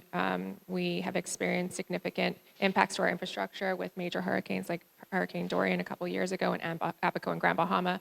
And it's something I think that, we keep on the table as we consider how do we accelerate, knowing the demand for 5G, and ultimately in a couple of years, 6G will follow. So it's definitely something I think will be discussed more and more as 5G comes to everybody's doorstep shortly. Yeah, absolutely. The one thing I would add, though, is as you get into these infrastructure sharing agreements, it's not all roses. There's challenges. I'll use one example for ourselves. We've launched a digital-only flanker brand in our market, but because of how our agreements are structured with our competitors and our partners, we cannot launch that flanker brand in their jurisdiction, so we're going through renegotiation. And generally when those renegotiations happen, everybody ends up not happy, but we all end up with, sort of the right level of service that we're sharing. So there's the good with the bad in terms of, being partnered very closely with your competitors, But when we're talking about dispersed populations in challenging geographies, I think there's more good than bad. I think there's a similar business case in Ghana happening right now with 5G wholesaling out. So different examples across the world that we could take examples from. The next topic, Scott, was AI. So let me pull that one up. That's kind of the buzzword these days. I think it's the first one. Okay. You want to start? Yeah, I'll maybe kick off. So, and again, I think Kent touched on some of this in his presentation. And, we say AI, I think it is a buzzword. I like to say automation because automation has been around a long time in the telco industry. Some of us have adopted it deeper than others. But, the thing I look at for the Caribbean region, having done some work down here for quite a number of years, is, the culture. The culture here is a very warm culture. People like to meet people, shake their hand, have conversations, and transact in person. That is transitioning now, especially since COVID, where people are more willing to do online transactions and speak to machines rather than people, but there's still that nature there. And the question that I have, and I'll pose to Amber, is how do you balance that adoption of automation and tooling in a culture where people do want to spend time and meet people and transact in person largely? Yeah, I think it's an interesting topic, right? And we know as a business, AI is pretty much at our doorstep. It's going to have a lot of benefits to our bottom line as a business, efficiencies, time to market, accuracy. There's like tons of benefits to it. But part of who we are in the Caribbean is our cultural expression, our personality, our dialects, that AI has to learn, right? So we're looking at AI solutions for the organization now, and you get in and you say, okay, is this going to be able to speak our Bahamian dialect? Is it going to be able to understand the Creole that our Haitian community speaks? And then take away that. So we talk about differentiators as a competitor. Our networks are going to compete. They're going to be very similar in performance as we go to 5G, as we continue to fine-tune our 4G network. Where else are we going to differentiate? And customer service is one of those. When I worked at TELUS and we had a shared infrastructure with Bell and other providers, we were obsessed about the customer. It was one thing the CEO was obsessed with because that was a differentiator. We could always compete on price. We could always compete on our network, but it was like that customer unique experience. You walked into a store, we were obsessed at every location, 3,000 across the country, you had the same experience. And when you take that away and you put AI in, you start to take away that differentiator as well. And how do we, I think, the younger generation will definitely bring us along. They're more digital savvy. They want frictionless, and we were talking about that earlier with like the Uber experience. They want that frictionless. But how do you learn just that face-to-face interaction that we're so known for, especially as a region that heavily relies on tourism? It's just something we train. It's innately who we are. It's going to be interesting. And how we absorb AI from the back end, get that, but from the customer experience, tailoring it to each market, each culture, I think will be an interesting journey and sometimes a challenge. That's very well said. And I would echo that. And in our instance, my parent company is actually owned by the government of Saskatchewan, our provincial government. And so as a result, we have that need and desire to maintain that face-to-face contact with our clients and differentiate on service, as much as we possibly can. And so what we've done is we've really focused on using automation and AI as a way to drive those common, mundane, repeatable tasks out of people's day-to-day work and recapture that capacity to focus either on developing new and better and improved products and services, or to ensure that we are able to maintain those relationships with our clients, either through our stores, our contact centers, or other means. And that's a challenging balance to strike, but the tooling can support your frontline staff, so giving them the information and the tools that they need to be able to get the information for their clients and do that face-to-face interaction better. And I would really encourage folks to try and adopt automation and AI tooling wherever possible to drive their business, be it on the front end with their clients or internally, but also try to stay sensitive to the fact that, some of your clients do like to come to your store or do want to come to your office and meet with you. I think that's very valuable as well. So Scott, one of the things that a lot of us pride ourselves on as telcos in the region is our big call centers, 24-hour operations. You can speak to anybody at any time, come into our stores. What happens when AI comes in and the call centers don't necessarily need to exist or be the size that they are? What do you think we're going to need to do with that staff? Are we just going to run leaner? Tell us what the future looks like. Yeah, well, again, I think it's on a bit of a case-by-case basis. But what I can tell you about is our experience. So myself, I'm 23 years with SaskTel. When I started, we had over 6,000 employees. We were less than $1 billion in revenue, and we had a few lines of business, sort of broadband, voice, cellular services, a smattering of other small things. Now we have far more complex networks, far more services in the market, and the complexity is just through the roof. We're about $1.5 billion, $1.3 billion, depending on the year of revenues, and we're delivering that with about 3,300 to 3,400 employees. So we've taken almost half of our organization out in a 23-year period, but we've done it, I think, the right way. I like to think the right way. So we, one of the things we pride ourselves on is we've never laid off an employee in our 120-year history as a company. But what we've done is retooled. So anytime we've made changes like this, where we've brought automation in that has taken jobs out of the organization, we've found a path to a new role for that person or those people. And quite often it's a cascading effect where we have to move them to a position and move others higher in the organization to offset, because it's great to say, hey, we'll take the people out of our contact center and then they're going to help us deliver this great new service that we've just conceived. Quite often they don't have the skills or the ability to be transitioned fast enough to support that. So sometimes you have to look through the organization, figure out where you can move those people to free up capacity to focus on these new wonderful services you want to build out. Yeah, I've read some interesting studies and articles around upskilling, especially in the region. What does that look like? But it is going to be a challenge, I think. And we're going to have to partner with the universities, the technical schools to really help us upskill the next generation of the workforce. Yeah, bang on. And again, that's something we do at home. We're partnered with both our tech schools and our universities to put content into those courses that are taking. We run some co-op term programs where we bring folks to sort of work in our company while they're getting educated and get some experience. And then it's really an opportunity for us to sort of get the best of the best at the end of those programs into our organization. They already sort of know who we are, what we're about, and we can build on there. And I like to say they don't know any different, so it's good that they'll come and they'll stay with us for a time. I think the other thing, maybe just to put up my hand in terms of some things that we offer into the region is, one of the things we do with projects that we do both in this region and around the world is try to build that sustainable skill within the organization. So any project that we're completing, we try to build a knowledge transfer component into it so that at the end of the project, we should be able to leave and your staff should be able to continue on without us. And that's the other thing I would encourage. I mean, it's almost working myself out of a job, but I don't see it that way because there's lots of opportunity out in the world. I would encourage you that if you're working with vendors or partners to deliver on projects, that you ask them to put a knowledge transfer component into those projects so that you can build that sustainable knowledge inside of your organization over time.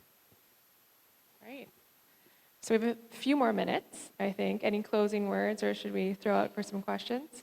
Yeah, I think we can go for some questions, but closing words, I would like to say, nice to see just such a great turnout here at CANTO and so many people in the room that I know and have worked with over the years. It's a real pleasure. And if I don't know you or I haven't worked with you, please take some time to flag me down. I always like to talk to folks from new areas and sort of find out what challenges you're having. Maybe we have solutions to some of those challenges. And I'd like to thank Amber as well for having me on the panel. We've had a great relationship with Alive Cable Bahamas over a number of years. And so if any of you have questions about who we are as a partner or how we function, go ahead and seek out Amber or anybody on their team. I think you'll find that they'll tell you we're a good partner to work with. Are you going to do a solo to close out? Yeah, that was really Amber was on the stage dancing last night, and and Jack sung this morning, so I was supposed to sing, but no, I think we want to keep people in the room, so I should not sing. Any questions from the crowd? We've still got a few minutes. I was complimenting Timothy earlier that he's keeping us on schedule, so if he needs to get the hook out on us, he can. But if there's questions from the room, and whether they're questions about the two topics we spoke on or the other topics we had on the list, I think we're open to take those. Yes, thank you, Scott and Amber. Yes, of course, we have a couple of minutes for questions. regarding shared infrastructure, regarding AI automation, or smart island, or the fourth point, which was, help me out, Amber, so what was the fourth point we had? Sustainability. Sustainability, thank you. Any questions, suggestions, remarks?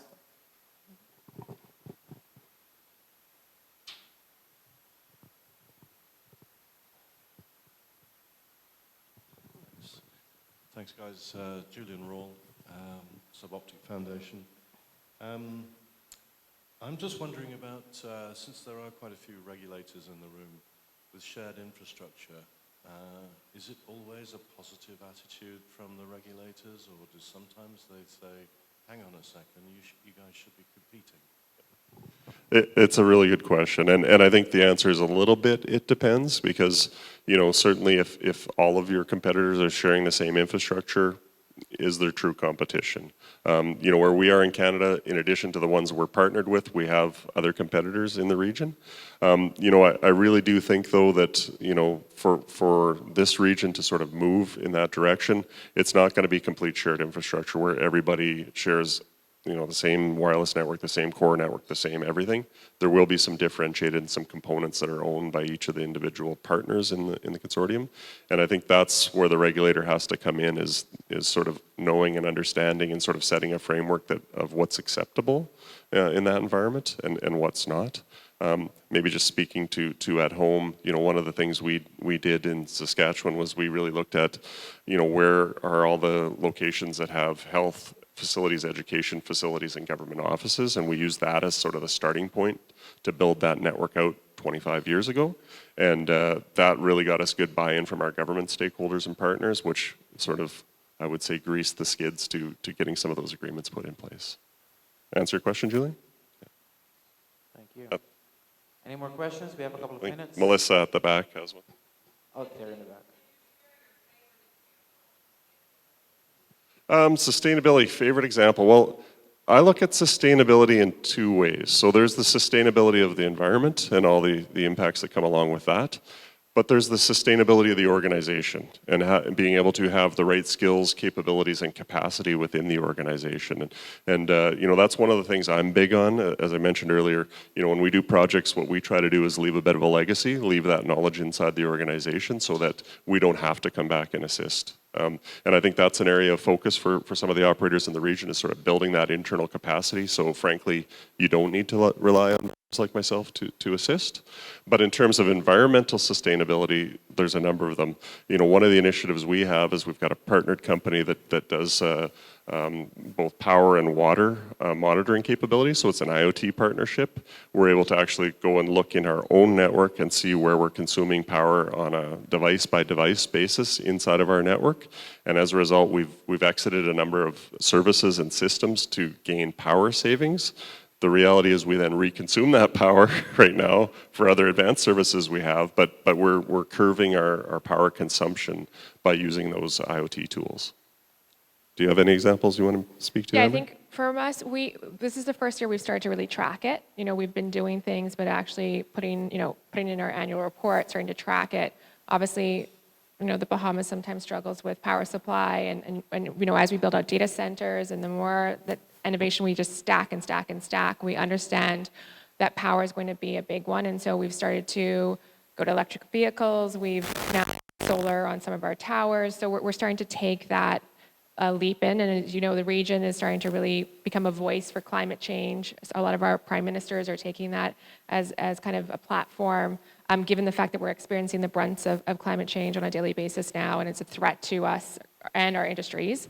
So I think, Melissa, for us, it's now how are we contributing to kind of that sustainable around. I mean, we do a ton of things. We're doing, like, after Hurricane Dorian just kind of wiped out the mangrove bushes and a lot of the agriculture, we started to put back, how do we use technology and sustainability, and how does that relate to our backyard, essentially? So we're looking into working with the university on tracking, like, our conch supply grouper, like using new technology, AI, to help kind of our government and some of our core NGOs use that data to then drive policies and frameworks to kind of impact the future.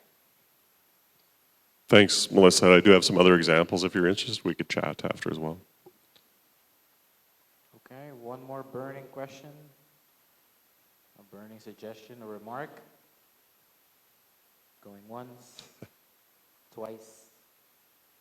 Sold. All right, thank you Thank so you. much. Yeah.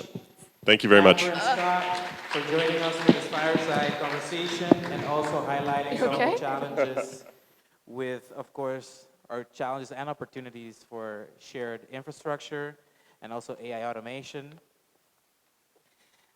I think it cannot be highlighted more often that at the end of the day, if we want to achieve success, collaboration, or as Scott put it, competition is how we are going to do so. And also with AI automation, it's important to see the benefits that it brings us in terms of automation, but of course, like Amber also pointed out, faster time to market, but not to forget that with AI or with automation, with innovation comes also maybe loss of jobs that we have to find ways of replacing, as some organizations are already working on that. We move on to our next presentation, our final presentation of this afternoon, which is going to be done by none other than Cleveland Thomas, the Caribbean representative of ITU, who is going to be talking a little bit more about smart seas. So with you, I leave you in the hands of Cleveland Thomas. An applause. Welcome, Cleveland. Thank you so much.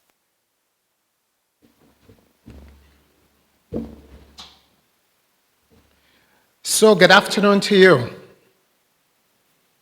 Now, those who know me, I'm also a preacher of the gospel. Yes? So let's start again. Good afternoon to you. Start like we are in church. Listen, most of us here, I don't want you to be sleeping, right? So I know I'm the last one to present, so let me try and keep you guys up. I am going to be presenting on smart seas. But before I do that, just by show of hands, who had fish today for lunch? Fish? Yeah?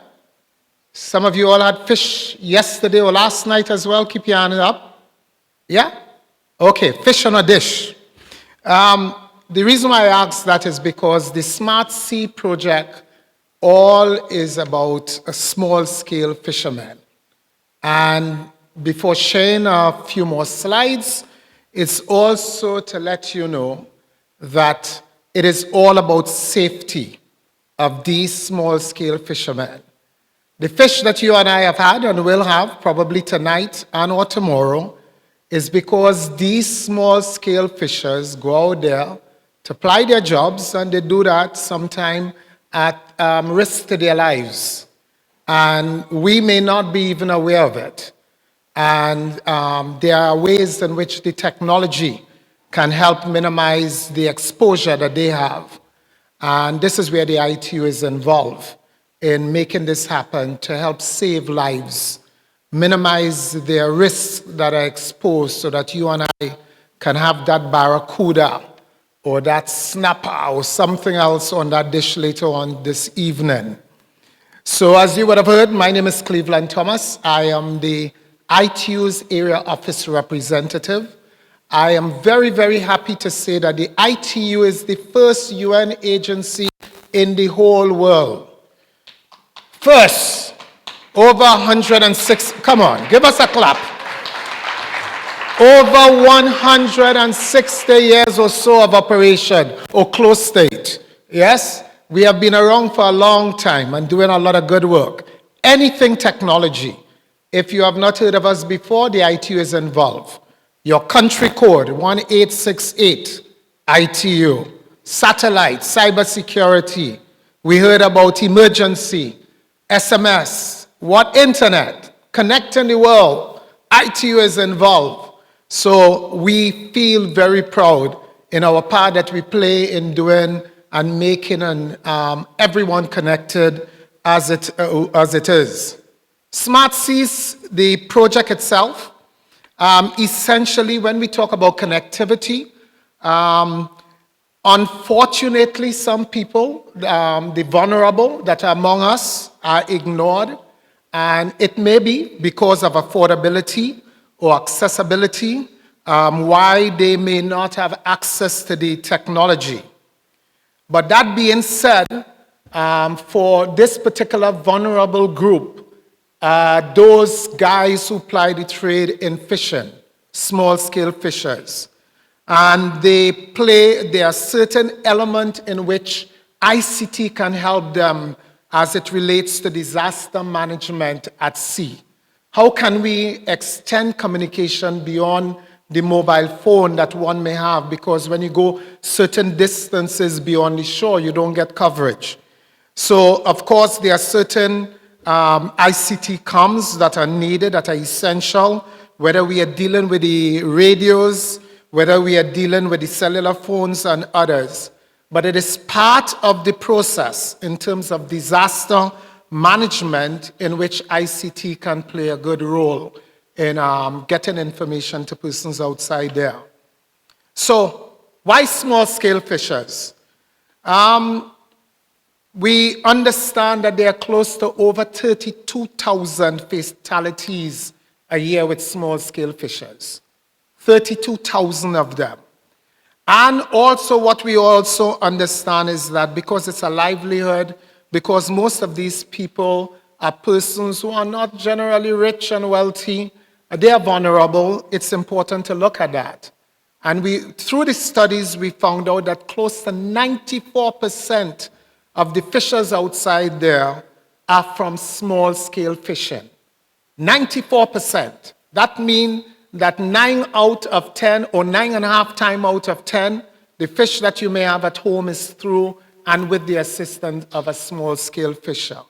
So if these guys are vulnerable, they are going out there to ply their trade, and sometimes we have the challenge in some of the Caribbean countries where you have piracy. Piracy meaning that the guys, and they go out and they don't come back with their boat nor their motor, or sometimes they don't come back at all. You have a lot of drug trade and so forth in some places, and they take these guys out. And therefore, how can we even help them in any way possible? One of the things that I found out through this project that we have was that even the small-scale fishers, I never knew this, that when they go out to do their catch, they turn off sometimes their communication links, their phones and so forth. And one of the fishermen explained that it's simply because there are certain areas that they go and fish and they get a big haul. And if they keep that link or so on, what happens is that another fisherman might find out just simply through the technology. So sometimes they turn it off and you may not get it back on again at all, simply because of some challenges, the loss of life. So with us, we thought that this vulnerable group, it is important to assist them. Many countries in the region do have a universal service obligation. They have a system in place, and unfortunately, small-scale fishers are not considered as part of the vulnerable. There are no provisions being made for small-scale fishers. So this is me here making also a plea for them, that when we talk about persons with disabilities, or we talk about youths and others, in your provision, under your universal service plans, please consider small-scale fishers because they are among the vulnerable group. Now, strengthening the enabling environment, the Smart Sea Toolkit for Disaster Resilience, the project, it is supported by 3 groups, namely the CTU, the ITU, and the Telecoms Authority of Trinidad and Tobago. And you would see in a couple of the points, it's to increase the resilience and preserve the lives of small-scale fishers through ICT with an emphasis on the enabling environment. Now, this is important, because some of the persons who would have met me before, and even through conversations we have had, they have asked me, does it have to do with giving them better phones or satellite and so forth. In the first instance, we are speaking about the environment. We are speaking about the ecosystem. We are speaking about the policy, the regulators, and all key players. The scope, therefore, in the first instance, covers these 4 countries in the region, Grenada, St. Vincent, Barbados, and Trinidad and Tobago. The funds for this project actually came through substantially from Trinidad and Tobago, and therefore they having responsibility for maritime coverage of this area. We have started there. The good news is that we plan to extend the study into phase 2 for further work to be done over the next few years, and I hope we can get some other partners in here who may express an interest in working with us if you have so for your country. What are we covering? We are covering the policy regulation, the operation, capacity, and technology. And therefore, the outputs speak to the work and working on the gap analysis, a toolkit, getting some equipment, and also an agenda for the communication. The outcome, of course, is that we would have an improved ecosystem, and we would strengthen the enabling environment with an impact of having a resilience, a stronger for small-scale fishers, protecting lives and so on. Under the gap analysis, because of time, I would say in summary, the gap analysis, we went out there through a lot of gathering of key stakeholders. This project is going on for over 2 years now, coming to an end in June of 2025. And we have done a lot of meetings online, etc. We identify some of the gaps, the US Convention, because I don't know if most of you are aware that we are required to provide certain information, provide under the listing, the frequencies that are used for transmission, the Coast Guard, where are they located, the navigational and the meteorological warning, to what extent do we have that? Where are the earth stations, the rescue coordination centers, and a few things we are required to do. Other than that, we would not be covering certain areas and not meeting with and complying with international conventions that we have signed up to. So these are some of the findings that we have looked, and we found that there are some big gaps. And I'll explain to you why we have these big gaps in a minute. So based on that, we have developed this toolkit. And the toolkit really is to assist those countries in knowing what you have to do as far as regulations and policies are concerned, and also the operation as well as skills and other development. In our review, we found out that a lot of countries are not aware of the requirements. They're not aware of the maps that they have to do, who they should talk to, what should they be talking about, when should they submit the information, to whom they should submit the information, etc. And this is simply a map. It's kind of look big, sometimes confusing, but essentially we try to capture who the key players are.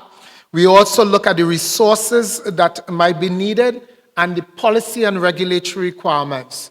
This is only a snapshot of the map, but under each one, so if you are the operator, you would see and have a map also of who are the key players, what documents you need to submit, by when, contact, phone numbers, etc., etc. We did that analysis to help us within the region. The sample data for the CTU member state. As far as the Universal Service Framework, is only 25% of the countries in the region that have any reference whatsoever as it relates to small-scale fishers. 75% of the countries in the region do not have that.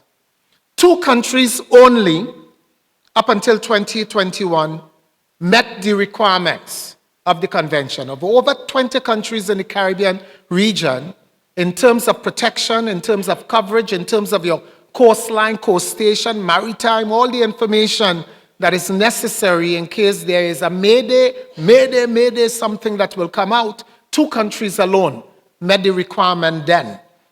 18 others did not. Since we started the project, we have had it increased to 4 and 3 others that are in progress. So we continue to work with a number of countries to make it improve those numbers. We have a number of recommendations to review the framework, and we have also to review and revise national policies, engaging key stakeholders, and continuing to collaborate as we go forward. We have next week, please God, we have a workshop. The first workshop is to review the agenda, the recommendations that we have made. That is on Monday the 3rd of February. It's an important day for me. I would not forget I'm working that day because that's my 35th year anniversary. Yes, I'm married. And also it is going to be my second son's birthday, who is going to be close to 30. And then 27. And then it's going to be my third son's birthday, who is going to be 25.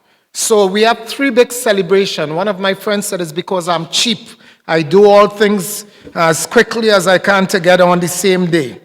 That is not true. It just happened that we have these 3 celebrations every year. So on the 3rd of February, we are having this validation workshop. It is all about how the recommendations that we have made, is it any good? What are some of the things we have to kind of close through, because as I said, it's coming to an end by June of this year. And then 3 days after, we are having a workshop for the small-scale fishers, practical training on the ground. Big red sign up here saying time up, so let me move quickly to let you know that if you wish to register, the agenda validation workshop is looking at the communication side of things, the devices, the services, the enabling environment, and of course, trying to build the gaps. The first workshop, you could look at the code there on your right, top right-hand corner. If you have an interest in registering or telling somebody about it, that would be good. And then the next workshop, you have the code also at the bottom for day 1, 2, and 3. On the 4th, 5th, and 6th, these meetings will be held in Trinidad and Tobago, and you are invited to attend that meeting. Thank you very much. Thank you. Thank you so much, Cleveland, for reminding us that with technology and innovation, of course, we do not want to leave anyone behind, and also highlighting one of the underserved communities, and also give thanks to those that provide our barracuda, salmon, and red snapper. Ladies and gentlemen, we are reaching the end of this afternoon's sessions, and I would like for you to please grab your notepad because I have a couple of announcements. Starting with the first one, of course, for those that have signed up for the Blue Nap Americas trip, which will be starting at 3:30 p.m. Please be downstairs at 3:15, otherwise the bus will leave you. I know the island is small, but it's not that small that I can say you can walk over, so please be on time. We also have our networking session this evening, powered by Bankai, at the Infinity Beach. So that's on the 2nd floor at the Infinitive Pool of the Renaissance. Also, I will say it tomorrow morning again, but if you haven't downloaded your Canto Caribbean app, please do so. We are keeping tally of everyone's downloading. We will stop once everyone has downloaded it. And of course, tomorrow morning we will resume at 9 a.m., but of course, coffee and breakfast and also our exhibits will open at 8 a.m., so please be here on time so you can have a chat with our exhibitors and also grab coffee and network with those that you haven't had the chance of doing so yet. And right after this session, we have a networking coffee break sponsored by TCI. I hope everyone noted those down. And I would like to finish off with thanking everyone for being here. For those enjoy Blue Nap, I'll see you guys later tonight for the networking session. We'll see each other tomorrow morning at 9 a.m. sharp. Thank you.